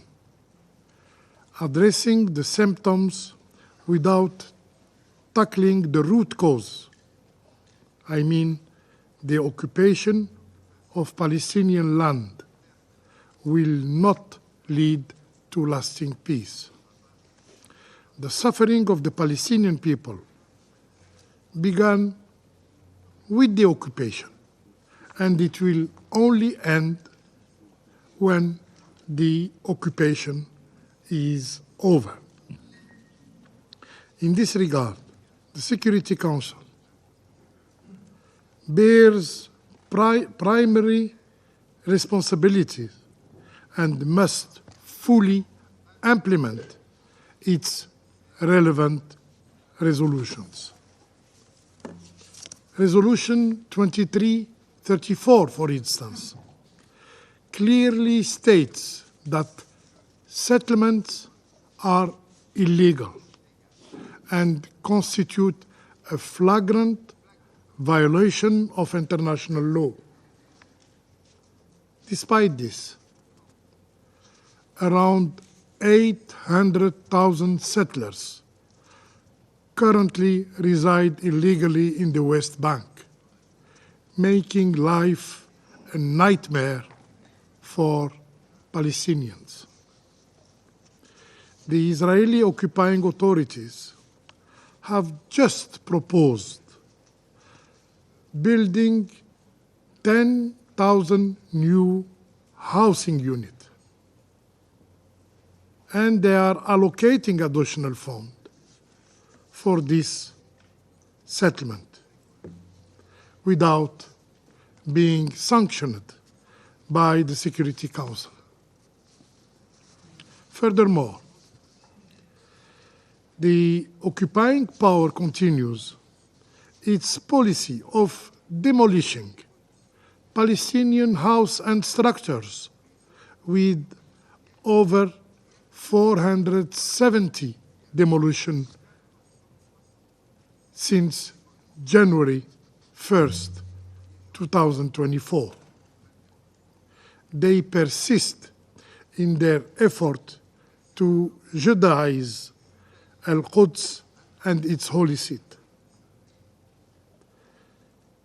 We have recently witnessed assault by settlers on Al-Aqsa Mosque and on Sheikh Jarrah area.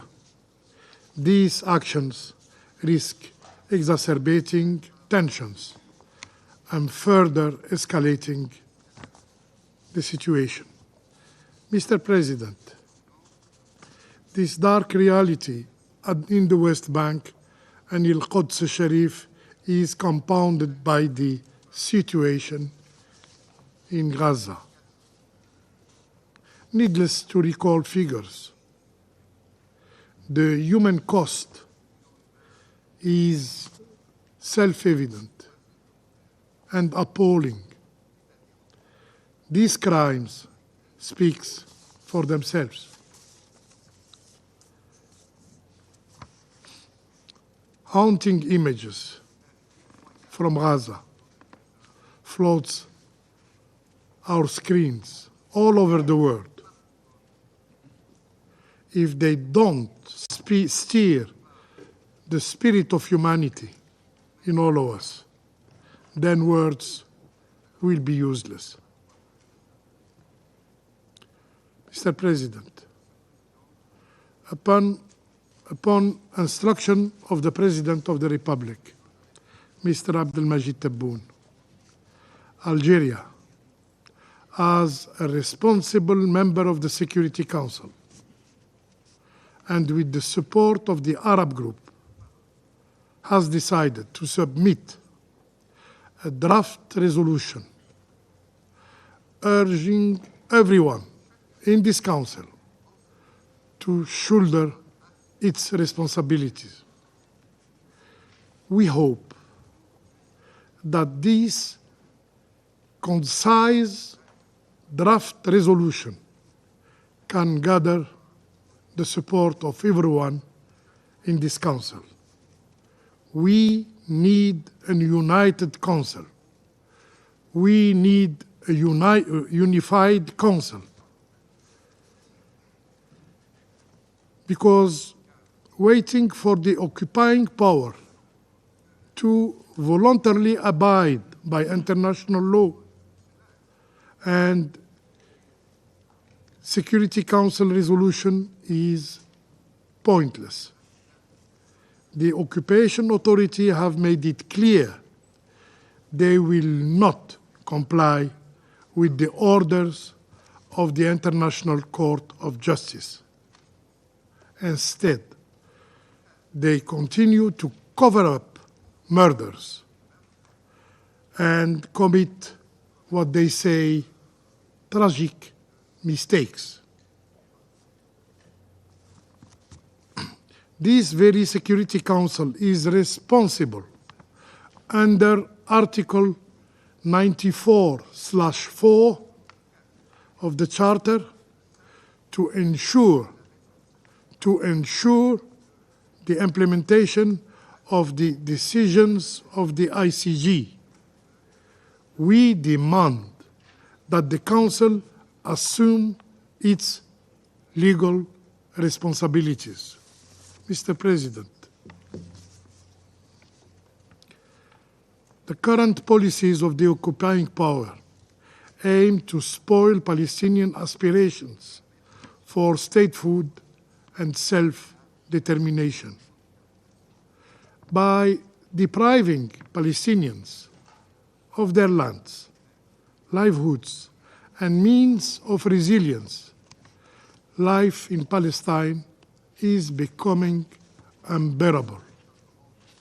We are witnessing repeated attacks on UNRWA, an organization vital for aiding Palestinian refugees, I repeat, refugees, and affirming their right to return home. After failing recently to discredit the agency,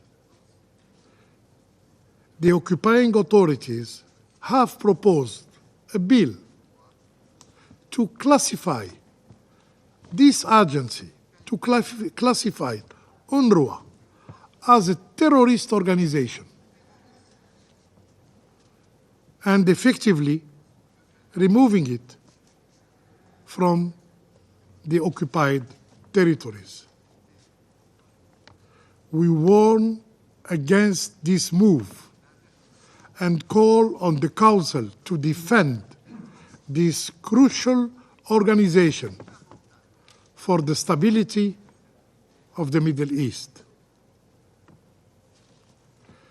Amidst the darkness, a glimmer of hope persists thanks to the growing international recognition of the Palestinian states.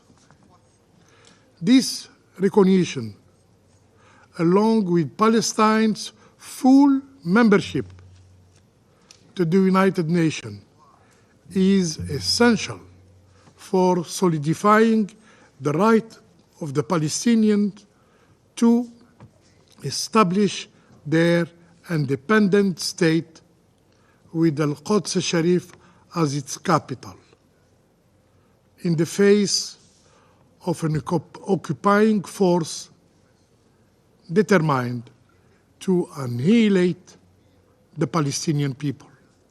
I thank you. I thank the representative of Algeria for their important statement. I shall now make a statement in my capacity as representative of Mozambique. We wish to begin by extending our sincere gratitude to Mr. Tor Wennesland, UN Special Coordinator for the Middle East peace process, for his important and insightful briefing.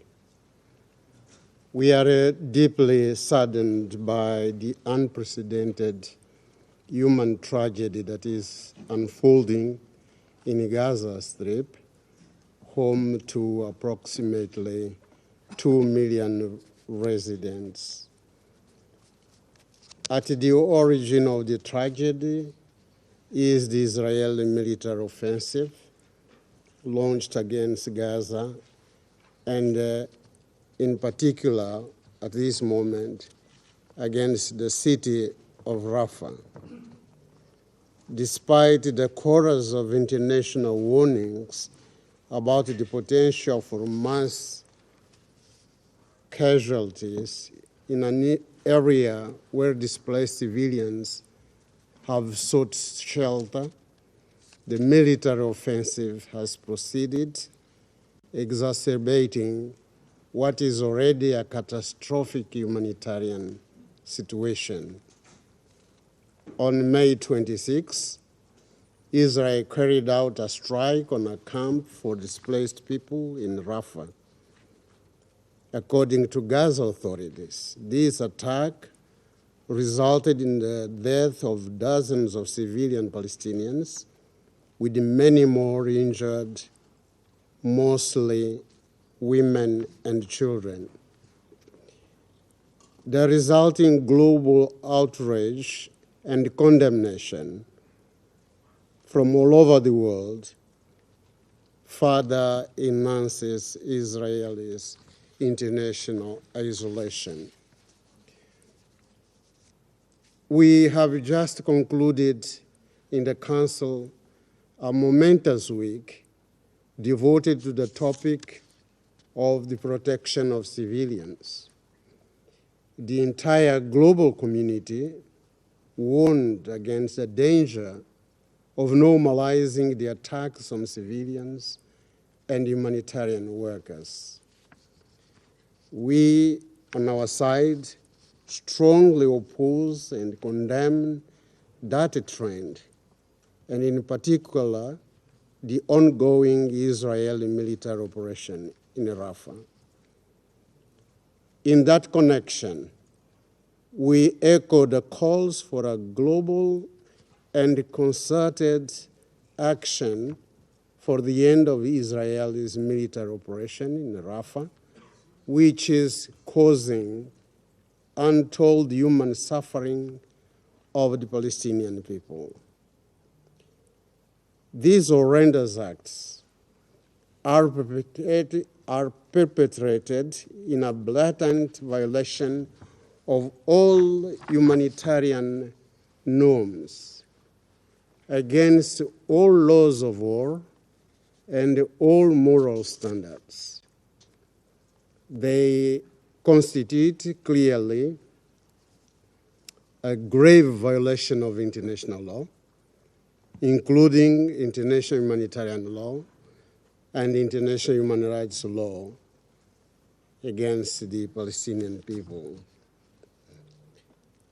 This Security Council has the responsibility to collectively take effective measures in order to stop the operation in Rafah and bring to an end the daily systematic killing of the innocent civilian population in Gaza. We emphasize the binding nature of the resolutions adopted by this Council. In particular, Resolution 2712, 2720, and 2728. These Security Council resolutions are compounded by the orders enacted by International Law Court of Justice in January, March, and May of this year. The decisions of these two United Nations bodies, that's to say, the Security Council and the International Court of Justice, are the solid basis for our collective action. We take this opportunity to call for the immediate implementation of Resolution 2730 we have just adopted regarding the protection of humanitarian and United Nations personnel and their facilities and assets, including here UNRWA, the backbone agency of humanitarian assistance to the Palestinian refugees. We express our total condemnation of the crimes that were discovered in the mass graves in the hospitals of Nasser and Al-Shifa in Gaza. We reiterate the urgent need for a credible, independent, impartial investigation to lift the veil that covers the truth about this monstrous crime. We need to abide by the imperative of accountability so that the perpetrators of these heinous crimes are brought to justice. I thank you. I resume my function as President of the Security Council. I now give the floor to the representative of the observer state of Palestine. Thank you, Mr. President. If the Israeli assault stopped today and we decided to hold a funeral every single day for each Palestinian killed in the last 8 months, it would take us 100 years to honor them all. This Council adopted only a week ago a resolution on the protection of UN and humanitarian personnel. It would take us, if we held a funeral a day for these humanitarian personnel, over a year to honor them all. There's barely anything left in Gaza. Israel has destroyed everything. But there is everything left still in Gaza. 2.3 million people who have been in a constant battle with death for the last 8 months. They are victims. They are heroes because they refuse to surrender to death. But they are victims who deserve to be helped as victims, not only admired as heroes. 8 months later, we are yet to tell them that help is on the way. You cannot unhear the screams of a mother who did everything in her power to save her children and failed. Parents who, having lost a child, have to carry the others to safety, not having the time to mourn, and finding safety nowhere. Orphans taken care of by the next closest relative, until none of them is left. Families wandering the streets, traumatized, aching, desperate, coming from nowhere, heading to nowhere. They are in a no-life's land, trying to get to tomorrow, where it all starts all over again. There are people starving, only a few feet away from aid, and yet unable to reach it. Despite several binding orders by the International Court of Justice in the case of genocide brought forward by South Africa, Israel has made sure that famine sets in, obstructing aid and allowing its destruction by its extremists and settlers. Instead of halting immediately its offensive on Rafah, as ordered by the world's highest court, it has bombed people it had displaced while they were sheltering in tents. The whole world sees that there is no safe zone in Gaza. The world saw Palestinian families, children burnt alive. It is unbearable to see a loved one killed before your eyes. But imagine the pain to see them burnt alive, screaming in agony, to hold a beheaded child in your arms, or pull from this hell their sharp corpse. The whole world warned of what an Israeli offensive in Rafah would mean and opposed such an offensive. And yet Israel proceeded with the consequences that you all foresaw. Unbearable human suffering. Israel wants Palestinians to understand that if they remain in Gaza, that is their fate, death or displacement. Maybe I should say death and displacement, displacement and death. When will it be enough? What other level of cruelty must be reached before this assault is finally brought to an end? There is no red line imposed by legality, rationality, humanity that Israel has not crossed. It is now crossing the red line set by the entire world on Rafah, and it is the duty of this Council to uphold that red line. Human lives are at stake.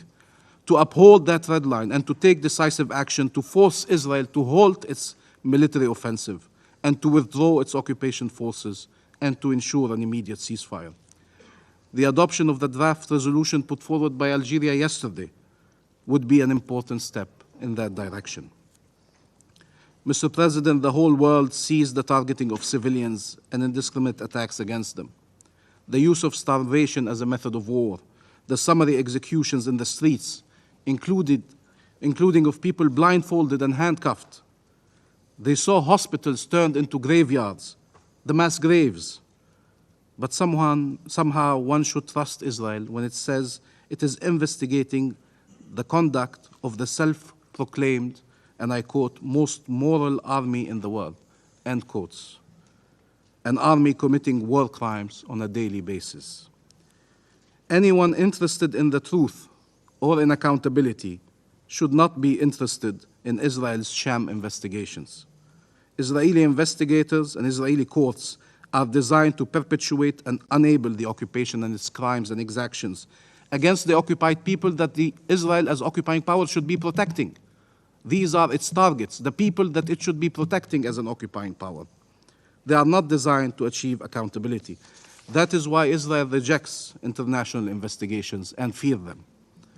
If after bombing 3 different cars of a humanitarian convoy by the world-renowned World Central Kitchen, who had given their coordinates, killing 7 international aid workers, Israel reprimanded and dismissed a couple of officers. That is the measures it has taken. Reprimand and dismiss for the killing and targeting of humanitarian personnel. What chance do Palestinians stand to see one day accountability based on Israeli investigation and decisions? What hope is there for justice? Mr. President, Israel can kill any Palestinian and call them either terrorists or human shields to justify their murder. It uses both terms extremely loosely, so they can cover anyone and everyone. Israel has called any form of opposition to its occupation and its oppression of the Palestinian people terrorism. including defense of human rights, diplomatic action, approaches to judicial institutions to examine its actions, all legal actions have been characterized by Israel as terrorism. Similarly, it considers that it can bomb entire neighborhoods using indiscriminate and massive bombardments and simply say about the thousands of Palestinians it has killed. Unfortunately, they were human shields. You have experienced yourselves as council members how loosely Israel uses these terms.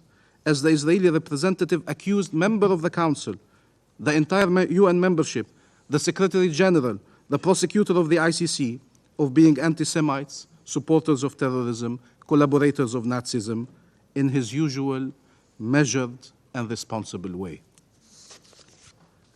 But the difference is that Israel does not decide whether you live or die, but it decides the fate of every Palestinian. You have learned to live with Israel's irrational and racist behavior, but we die because of it. The incitement by the Israeli representatives against the UN has real-life consequences, cannot be tolerated any longer. They signal to their soldiers, to their extremists, that the UN is an enemy and a legitimate target. This explains why this is the deadliest conflict for UN personnel, why they can be arrested and tortured, why the UNRWA headquarters in Jerusalem could be attacked and set ablaze, because of that incitement. Mr. President, what is the most outrageous is that Israel is outraged by the very actions it undertakes as long as it is not the one undertaking them. When it undertakes them, they become justified and defensible. Israel can come here and explain how horrifying it is to see civilians killed in indiscriminate attacks or in the safety of their homes, while obliterating entire Palestinian families at a time. It can come to explain the fear that Israelis feel as they have to shelter when hearing sirens, while it conducts massive bombardments against a Palestinian population that has nowhere to shelter, that doesn't have the energy to fear anymore. It will come to demand action for those held in captivity for the last 7 months, while it has held Palestinians in captivity one generation after another for the last 7 decades. And while there is evidence of it abducting thousands in the last 7 months alone, killing several Palestinians while in detention, and imposing such abuse and ill treatment on others that they had to suffer amputations. It will say how despicable it is to use people as human shields, while it has a long record of using Palestinians as human shields during its military incursions and operations in occupied territory, sometimes placing them in front of its military jeeps while it is making its incursions into our cities and refugee camps. I have heard the Israeli representative here in New York saying that detaining bodies was barbaric, as it deprived the families from the ability to mourn and offer dignified burial to their loved ones. Israel has detained the bodies of hundreds of Palestinians it has killed, sometimes for over 3 decades, 3 decades without being able to bury our loved ones, detained by Israel in graves with numbers instead of their names, so we could not recognize where they are buried. But that is human when Israel does it, not barbaric. Israel accuses many of seeking its destruction, says that all its actions are justified by this existential threat it faces, while it actively and openly pursues the destruction of our country and our people. It expresses outrage at the slogan, "Palestine will be free from the river to the sea," and says that this is a genocidal call, while its own prime minister not only has repeatedly used the phrase "Israel from the river to the sea," but held a map at the General Assembly podium where Israel was from the river to the sea and Palestine had disappeared altogether. And he is acting accordingly on the ground, including by committing a genocide in Gaza and pursuing colonization of the West Bank, including East Jerusalem. It's not words, it's actions. It wants occupation and violent oppression for Palestinians and peace and security for itself. It does not understand what is the big deal, why the world fails to support it in achieving this absurd goal. Occupation, oppression for Palestinians, peace and security for Israel. Why not? Certainly, Israel explains the lack of support by anti-Semitism, not because what Israel wants is illegal, immoral, goes against every fiber of human decency you can have in your body. Never mind that experience has proven it is impossible to achieve. It keeps invoking the Holocaust and its 6 million victims to justify its crimes, forgetting that the greatest lesson of the Holocaust is that war crimes, crimes against humanity and genocide, can never be justified, never, and must always be combated, regardless of the identity of the victims and the identity of the perpetrators. No civilian should be harmed, regardless of their nationality, their origin, their religion, their race. They're all irrelevant. They should be protected. So, given Israel's mindset, it is logical that this Israeli government would interpret the recognition of the state of Palestine by Spain, Ireland, and Norway as somehow an attack against Israel. Never mind the fact that these countries have recognized Israel decades ago without asking for anyone's approval. That was not unilateral when they recognized Israel. It becomes a unilateral move when they recognize the state of Palestine. Never mind that they advocate a two-state solution, where Palestine lives side by side with Israel, where Palestinians and Israelis live in peace and security. Never mind that these countries have all a strong record in their support for international law and just peace. Never mind that the Palestinian people have a right to self-determination, including to the independence of their state, and that Israel cannot be allowed to have a veto right over these rights for the Palestinian people. How did Israel respond? By promising more criminality, colonization, breaching the historic status quo at Al-Haram al-Sharif, stealing our money. A state that behaves that manner. It's because they've been above the law for so long that they have no problem acting as an outlaw state. We thank the three countries for their important decision in support of freedom and peace, as we thank Barbados, Jamaica, Trinidad and Tobago, and Bahamas, and all the countries that made a similar choice over the years, and call on all the countries that have yet to recognize the state of Palestine to do so as an investment in freedom and an investment in peace in these tragic times. We also thank all the countries which supported the membership of the state of Palestine in the UN. That day is coming, where we will be members in the United Nations and free. How is it possible that Israel cannot see how absurd its position is, how evident its selective outrage is? Because it considers us subhumans. Or let me use the words of the Israeli leaders, human animals. Ethnic cleansing, apartheid, genocide, across history, have always been made possible by dehumanizing a nation. And that is what is happening here. They have been dehumanizing us for so long that they don't understand your indignation when Palestinians are killed. They don't understand what's the issue. Why are they being brought here to discuss that matter? They do not understand how anyone can, despite the historical record, speak of historical injustice against the Palestinian when speaking of our fate. Why anyone would decide to recognize our existence as a people, our rights as a nation, and our state. They do not understand how anyone can dare equate between their civilians and our civilians, because our civilians are less civilians than their civilians. We are lesser human beings. That is the equivalence they truly reject when they speak of the ICC. That is the equivalence that annoys them, that Palestinian victims could be considered victims, forgetting that the court's responsibility is towards the victims, not the perpetrators. They want for Palestinian victims to be left with no protection and for Israeli perpetrators to continue being shielded. And that is unacceptable, and everyone should say so. Israel trusts that it will get away with its crimes. Why? Because of 75 years of experiencing full-fledged impunity. Any statement that reinforces that feeling of somehow being a state above the law, being entitled to an exceptional status, will only encourage Israel to continue acting as an outlaw state. This must be a time for accountability. If after Gaza there is no accountability, if after a genocide we don't have accountability, when will we have it? And does anyone believe that if Israel's impunity is preserved, they will change course? They will wake up one day and say, yes, we want to have peace with the Palestinians. That is the reasonable choice to make. That's not how it will happen. Each and every state can make the colonial occupation costly and thus contribute to bringing it to an end. Tomorrow's freedom and peace will be made possible by the decisions you take today.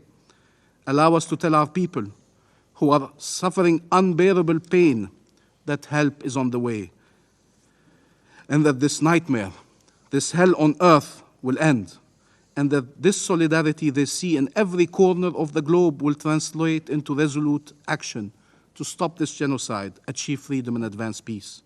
There is no objective more worthy, there is no time more pressing, there is no greater responsibility.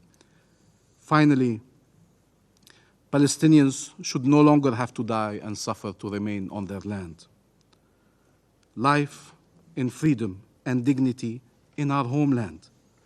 That is our simple dream that must prevail over the nightmare imposed on our people for so long.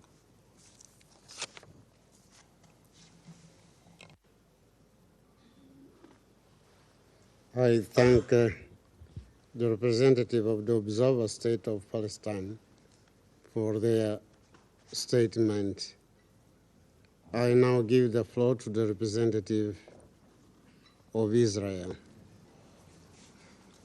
Thank you, Mr. President. This Council has now convened for the umpteenth time to discuss the just and moral war Israel is fighting against the bloodthirsty, genocidal terror organization of Hamas. Yet again, just as has been the case for the past nearly 8 months, the Council still refrains from convening on Hamas and laying the blame where it belongs, on the shoulders of terrorists. This war began with Hamas carrying out the most heinous atrocities wrought upon Israelis in history, and it continues because the very same terrorists are still holding 125 innocent hostages in Gaza, while continuing to fire rockets on Israel's towns and cities, even from with designated humanitarian areas in the south of Gaza.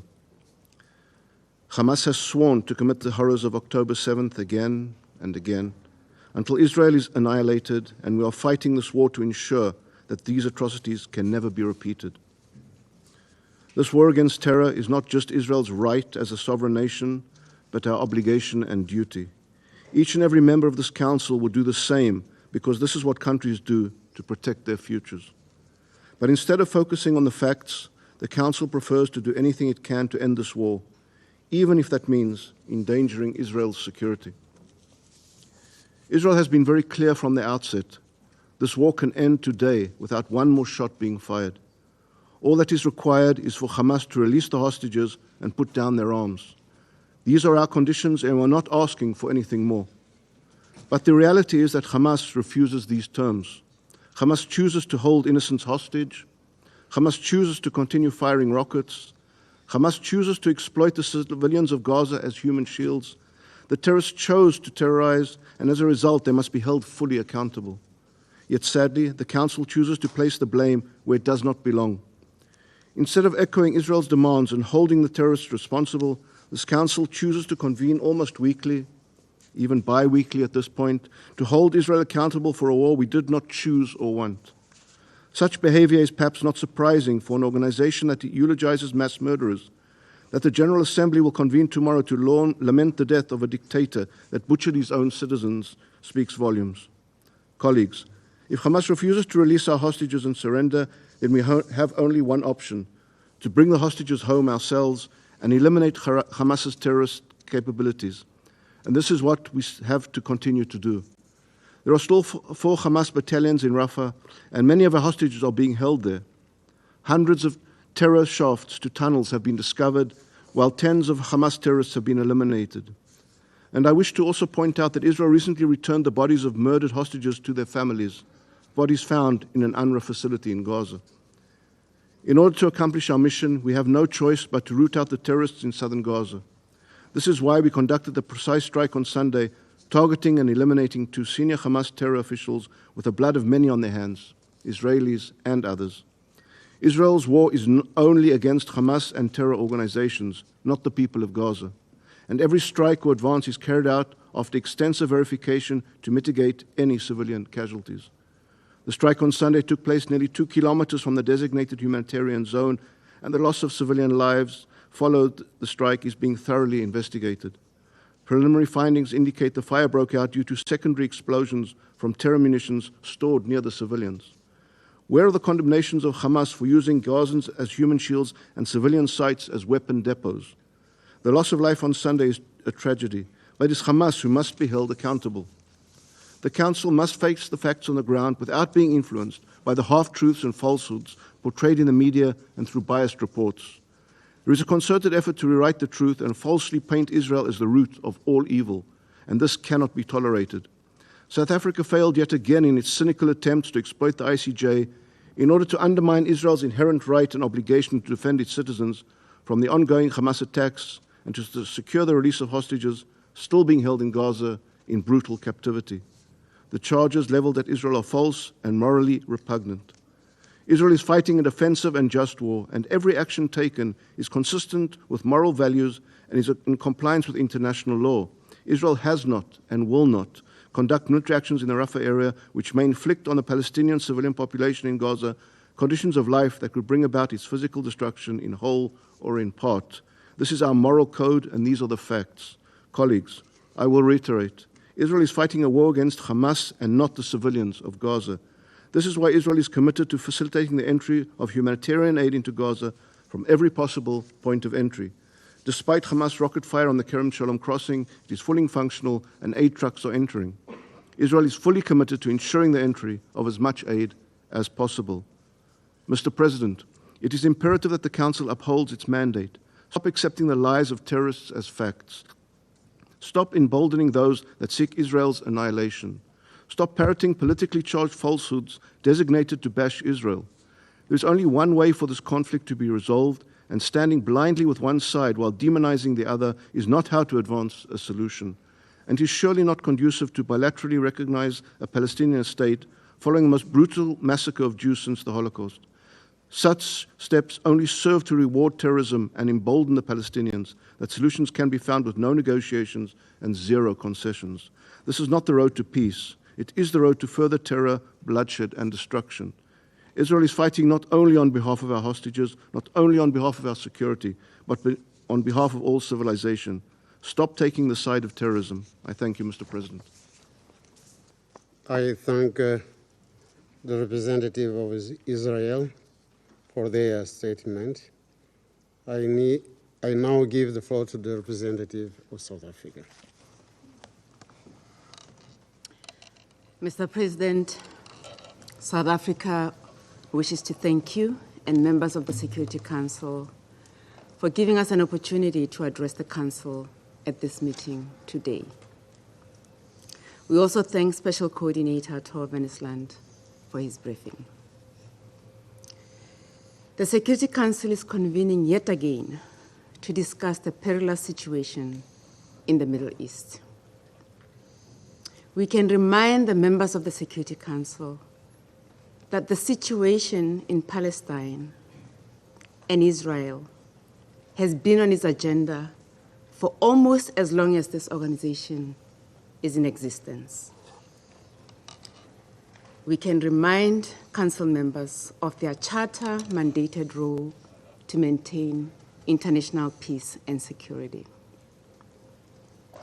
We can remind Council members that a failure to decisively act to contribute to preventing and stopping wars will result in more people dying, being injured, and living in intolerable conditions. Mr. President, how many times does the Council have to be reminded of these matters before it can meaningfully act to make a call that it is duty-bound to make, a call for a ceasefire? That is what the majority of members of the United Nations and thousands of people all across the world have been demanding for months.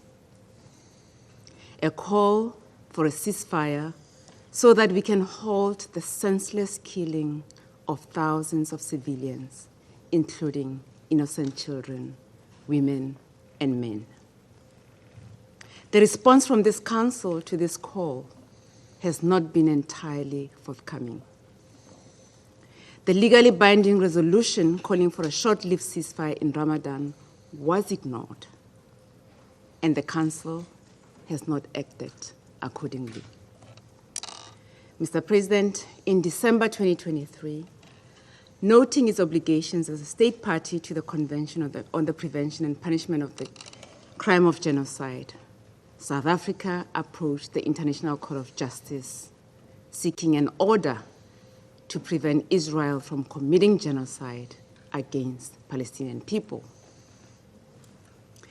As Israel continued to defy the court's orders, including with its latest Rafah offensive, South Africa went back to the court seeking additional provisional measures to prevent Israel's persistent acts of genocide against the Palestinian people in Gaza. And contrary to what we've just heard from the representative of Israel, in its decisions, the court has asserted that the Palestinians have a legal right to protection against genocide, and that South Africa had shown that there was a real and imminent risk to the irreparable violation of that right. The ICJ's orders make it clear that there is a serious risk of genocide against the Palestinian people in Gaza. Third states must therefore also act independently and immediately to prevent genocide by Israel and to ensure that they are not themselves in violation of the Genocide Convention, including by aiding or assisting in the commission of genocide. This necessarily imposing an obligation on all states to cease funding and facilitating Israel's military actions, which are plausibly genocidal. We regret that since the provisional measures were issued by the court, including its latest decision on 10 May 2024, where it ordered Israel to halt any other actions in Rafah, which may inflict on the Palestinian group in Gaza the conditions of life that could bring about its physical destruction in whole or in part. Palestinians continue to suffer immeasurably under the occupying power's intensified military operations.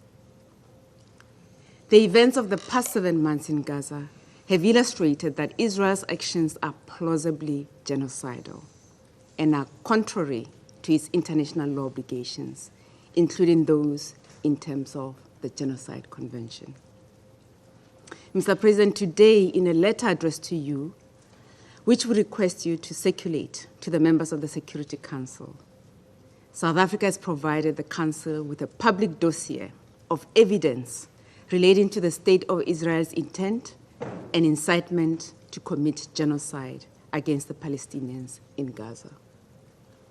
We remind members of the Council that Article 94.2 of the UN Charter states that if any party to a case fails to perform the obligations incumbent upon it under a judgment rendered by the ICJ, the other party may have recourse to the Security Council, which may, if it deems necessary, make recommendations or decide upon measures to be taken to give effect to the judgment. South Africa therefore requests the Security Council to give effect to the court's judgments in the case of South Africa versus Israel. We keep saying it, and we reiterate it today, that the international community cannot proclaim the importance of international law and the importance of the UN Charter in some situations and not in others, as if the rule of law applies to a select few. For international law to be credible, it should be uniformly applied and not selective. Mr. President, the global governance system that was created for states to voluntarily join and commit to working collectively to address global challenges requires us to accept that no one is beyond reproach. No one state is more equal to another. No one state can be allowed to breach international law and at the same time call on others to abide by it. As you approach the Summit of the Future and consider the future of this organization and the challenges facing multilateralism as a whole, let us accept that when we sign on and accept to be part of the United Nations, we accept to be bound by its rules. This should especially be noted by those that seek leadership positions with this organization. I thank you. I thank the representative of South Africa for their statement. I now give the floor to the representative of the United Arab Emirates. سيد الرئيس، يطيب لي أن أقدم هذا البيان نيابة عن المجموعة العربية، وأود أن أشكر المنسق الخاص السيد تور وينسلاند على إحاطته التي سلطت الضوء على الأوضاع الكارثية الناجمة عن حرب إسرائيل على قطاع غزة. إن ما شاهدناه من هجمات على مخيمات النازحين في رفح منذ مطلع هذا الأسبوع يفوق الوصف، ويقتضي إدانة واضحة من المجتمع الدولي بأكمله. فالمجزرة الشنيعة التي ارتكبتها قوات الاحتلال الإسرائيلي يوم الأحد الماضي بحق مئات المدنيين وهم نائمون في خيامهم، وتضاف إليها مجزرة المواصي يوم أمس، ليست إلا حلقات جديدة في سلسلة جرائم الحرب الممنهجة ضد الشعب الفلسطيني. السيد الرئيس، لا توجد كلمات تعبر عن فظاعة موت الأطفال حرقاً بالنيران، أو عبارات تصف رعب أم تحتضن أشلاء رضيعها المحترقة، أو لغة تعبر عن صرخات الألم لشيخ مقعد يلفظ أنفاسه الأخيرة وسط الخيام المشتعلة. لقد جاءت هذه الغارات الدموية بعد أقل من يومين على إصدار محكمة العدل الدولية تدابير مؤقتة جديدة تطالب إسرائيل بالوقف الفوري لعملياتها العسكرية في رفح، وبعد أن نزح خلال الأسبوعين الماضيين أكثر من 900,000 فلسطيني، أي ما يفوق 60% من النازحين في رفح، بسبب تصعيد إسرائيل عدوانها على المحافظة، ليضطر العديد منهم للنزوح مجدداً بحثاً عن الأمان من هذه الحرب. إلا أنه وبعد ما يقارب 8 أشهر من القصف والقتل والتنكيل والتشريد، لم يعد هناك مكان آمن أو صالح للعيش في غزة، فكل ما كان يطلق عليه منطقة آمنة تم استهدافه، وكل ما هو محمي بموجب القانون الإنساني الدولي تم انتهاكه. إن مأساة النزوح المتكرر ما هي إلا وجه من أوجه المعاناة التي يكابدها هؤلاء النازحون الذين يعانون من غياب شبه تام للمياه والمواد الغذائية والصحية، خاصة مع إغلاق إسرائيل معبر رفح وعدم سماحها بدخول المساعدات الإنسانية في الوقت الذي يعاني فيه قطاع غزة من المجاعة. لقد تجاوزت إسرائيل بإصرار وتعنت كل الخطوط الحمراء، وباتت تتحدى بوضوح لا لبس فيه القانون الدولي وقرارات هذا المجلس، تماماً كما تجاهلت التدابير المؤقتة الصادرة عن محكمة العدل الدولية 3 مرات. إن أنظار العالم اليوم لا تتجه إلى رفح فحسب، بل أيضاً إلى هذا المجلس المسؤول عن صون السلم والأمن الدوليين، فمثل هذا المستوى من الإجرام يتطلب من مجلس الأمن رداً حازماً وواضحاً. فحين تأسست الأمم المتحدة على أنقاض حربين عالميتين مدمرتين، تعهدت الدول الأعضاء بأن تنقذ الأجيال المقبلة من ويلات الحرب، ومجلسكم الموقر تقع على عاتقه المسؤولية الرئيسية لتحقيق ذلك. فأين أهل غزة من هذا العهد؟ إن ما يحدث في القطاع يجسد دون شك المعنى الحقيقي لويلات الحرب وما تسببه من فظائع للأبرياء. إن المجموعة العربية تدعو هذا المجلس إلى الانخراط بشكل إيجابي وبناء في المفاوضات المتعلقة بمشروع القرار الذي طرحته دولة الجزائر يوم أمس، ويهدف لوقف الهجوم العسكري الإسرائيلي على رفح، ويطالب بوقف فوري لإطلاق النار. ونؤكد على ضرورة اعتماد هذا القرار بعد أن تأخر مجلس الأمن كثيراً في اتخاذ مثل هذه الخطوة الضرورية. فقد بات ملحاً إنهاء هذه الحرب التي وصفتها الأمم المتحدة بأنها حرب ضد الأطفال، وشهدنا خلالها تكرار المجازر التي طالت المستشفيات ونقاط توزيع المساعدات والأطفال وغيرهم من الأبرياء. كما شهدنا قتل إسرائيل للعاملين في المجال الإنساني والطبي والإعلامي، بالإضافة إلى المسنين والنساء والأطفال. وطال القصف أيضاً المراكز الصحية والمدارس والمخيمات والمخابز والمساجد والكنائس والجامعات ومنشآت الأمم المتحدة. ونذكر هنا أن استهداف المدنيين يشكل جريمة حرب يجب محاسبة مرتكبيها أمام القانون. لقد باتت الازدواجية في المعايير واضحة كعين الشمس، وتداعياتها لن تقتصر على زعزعة الاستقرار في منطقتنا فحسب، بل في العالم أجمع. وعليه تؤكد المجموعة العربية ضرورة تطبيق القانون الدولي، بما في ذلك القانون الدولي الإنساني، بشكل موحد ومتساوي ودون استثناء أو تمييز. لا ينبغي أن يكون تنفيذ قرارات مجلس الأمن انتقائياً أو قائماً على الكيل بمكيالين. إن إسرائيل شأنها شأن أي دولة أخرى، مطالبة باحترام التزاماتها وفقاً لهذه الأطر الدولية ووقف ممارساتها غير الشرعية.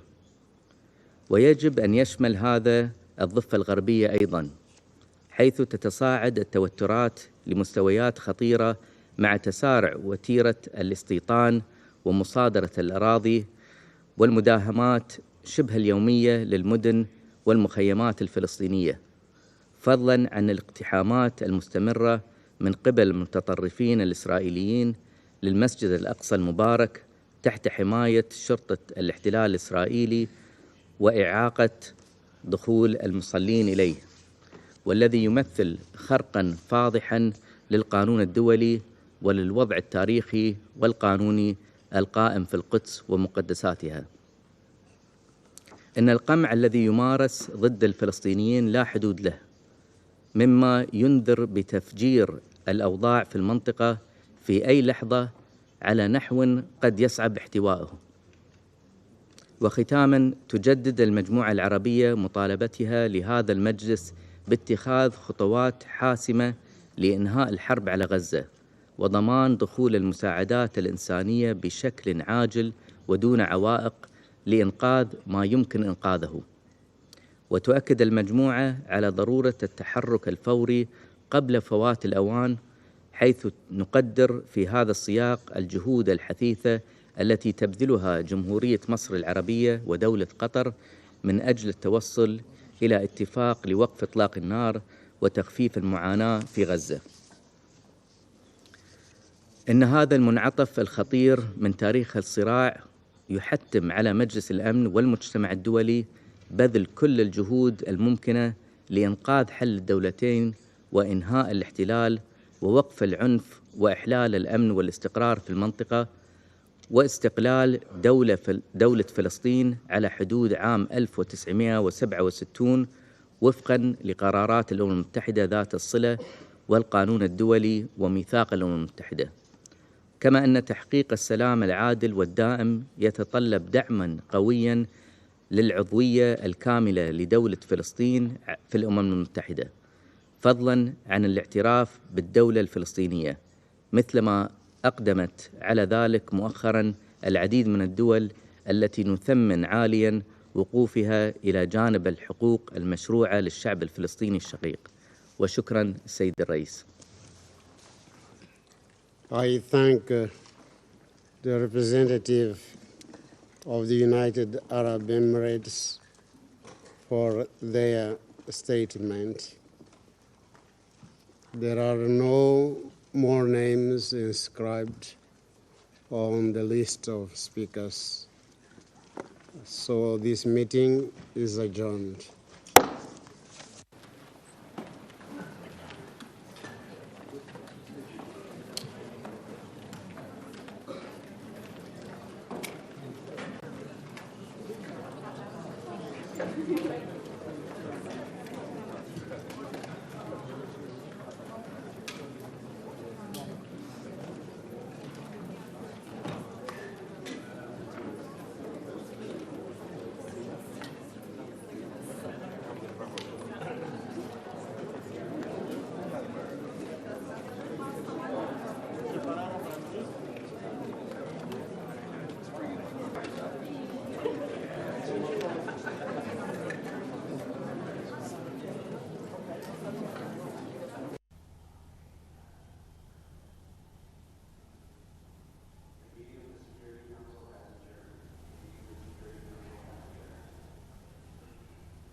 Stakeout has it.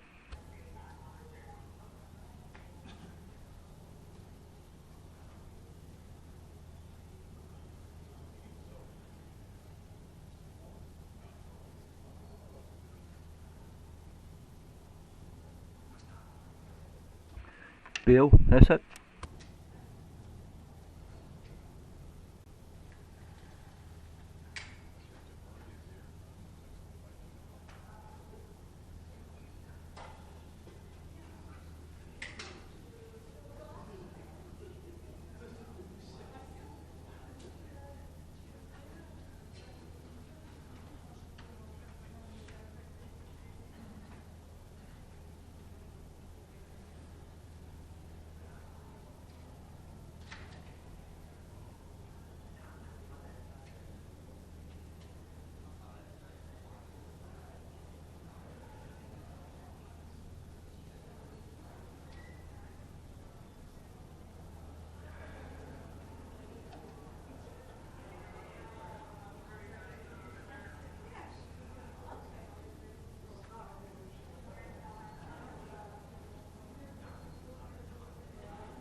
like to be joined by Tor Venislan. He just briefed the council, so I think he needs to.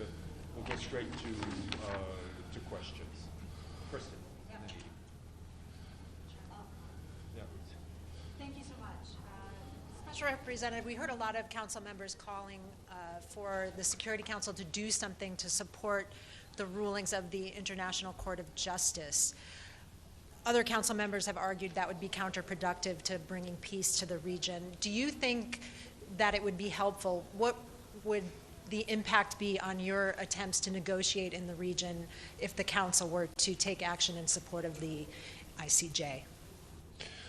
Well, thank you for the question. More broadly, I would say the following. If the council can agree upon a broader set of measures that would move us forward by clear principles outlined for a two-state solution after this war in Gaza and after the commotion of the West Bank, that would help me a lot.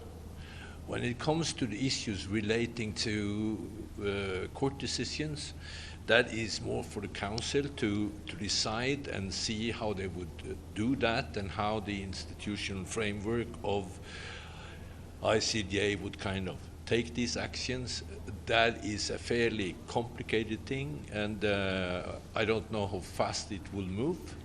But I want to kind of turn it around and say that if the council could outline principles like the ones I myself outlined in the council today, together with other members of the council, then we would move the direction very clearly in a different path than we have at the moment. And I hope that will happen. Edie? Thank you very much, Mr. Venislan. Edith Lederer from the Associated Press. You warned in your speech about a possible regional conflagration every day that this war continues. And you've called for the parties to sit down and, excuse me, and negotiate. How realistic is it that they could even dream of doing that at this point? And what else do you think could be done to end what you said is the block in negotiations on a ceasefire and the release of hostages? I would like to start with the hostages. I think it's a tragedy that we have not been able, and despite the hard work of the negotiators, we have not been able to kind of leverage what was achieved with the first release into a second and a third phase. There are many reasons for that, and there has been talks only the last days. I'm in constant contact with the negotiators on these things, so I won't go into the details. I'll just say it's very tragic that we couldn't leverage it, because just now we need it badly. So that's number one. Number two, when it comes to the regional dynamic, I would say that luckily there is a quite regional diplomacy whereby it is possible so far to avoid the worst escalations. That there are many people in that sort of diplomacy. Key countries are involved. I'm also into this space myself. But I would like to underline that if diplomacy had been dead in the region, we would have seen a very different dynamics. So, negotiations is a lot of stuff. This is not a Vienna conference. It is hard notes, secret talks. Thank you. My name is Ibtisam Azim, Al Arabi Al Jadid newspaper. I have a question about the issue of settlements. you have and settlers' violence, and many countries, including the US, condemn settler violence and settlements, but yet we don't see any actions on the ground to stop this. Do you believe that the Security Council should put sanctions on settlers and settlements, on Israeli government, in order to implement its own resolutions in this regard? Because talking is not working. Thank you. Well, I know very clearly about what is being done by US on that issue, and I met with Joseph Borrell in Brussels on Sunday, discussing the same issue. There are measures underway and undertaken by European countries and by US against settler and groups of settlers, both individuals and others. We'll see how these measures will bite. I am strongly condemning the whole settler enterprise. And I said in the Council today that this is not something that is just happening. It is something that is happening because it's superbly well planned and implemented on a timeline. And we have, unfortunately, over the last year and a half, seen that dynamic picking up very fast, both when it comes to the announcement of new activities and settlements, and also the expansion of it into the West Bank, and a spike in settler violence in addition. This is a major obstacle, for getting out of the current conflagration. But what should be the practical steps should be taken? Because there has been a talk constantly about this, but nothing really happening.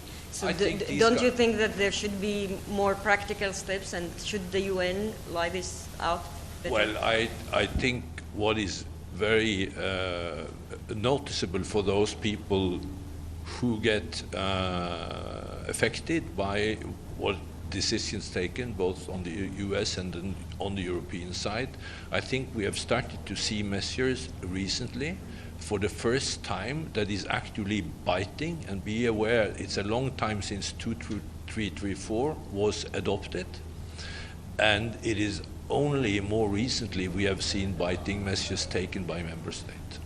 So there is a difference, and I think it has to do with the dynamic around decisions taken on the Israeli side to expand.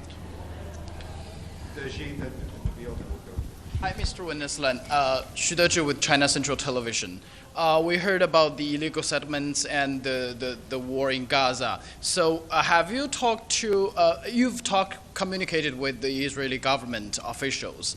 Do they still believe a two-state solution you are working on? And how to persuade everybody that this two-state solution deal is still alive? Thank you.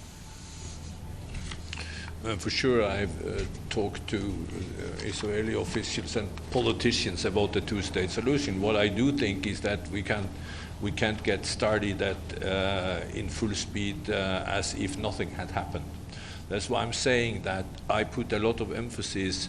If you're going to turn the ship, the Council needs to agree on some major principles, out of which some I've outlined myself in today's meeting and before. We need to start somewhere. I'm also fully aware of the opposition by the Israeli Prime Ministers and others in his government on that principle. Well, I mean, we will have to move on it anyway, and the UN do not see a way around that one for a lasting peace to take place. And I just want to recommit and reconfirm that. And I would like to add, I haven't seen the Security Council as pronounced on this matter as they've been since the last year. Thank you. Nabil? Mr. Wennesland, there are some talks about, I don't know, different ideas about an international presence or deployment in Gaza. do you see that, first of all, are you engaged in these talks? And what kind of presence do you think would be good to stabilize or to help stabilizing Gaza? Is ANSO a good entity, for example, to be deployed in Gaza, or what would be the UN role in this matter? Thank you. Listen, the collapse and attacks on the UN facilities at Rafah this morning is just underlining how the breakdown of law and order looks like. So that is one aspect of what we need to deal with the day after. The second aspect of what we need to deal with the day after is what you are alluding to, namely how can we have a security for Israel and the Palestinians living in Gaza along the border with Gaza. Both these things need to be somehow put into the package of what we do with the day after when this comes to an end. I think it's very premature to kind of go for a particular solution and option on it, but I think actually the definition on what we need to address is becoming by far more clear. But who will address it, what system we put it in, what would be the framework of that is not clear yet. Thank you very much. Thanks. Thank you. Thank you, guys.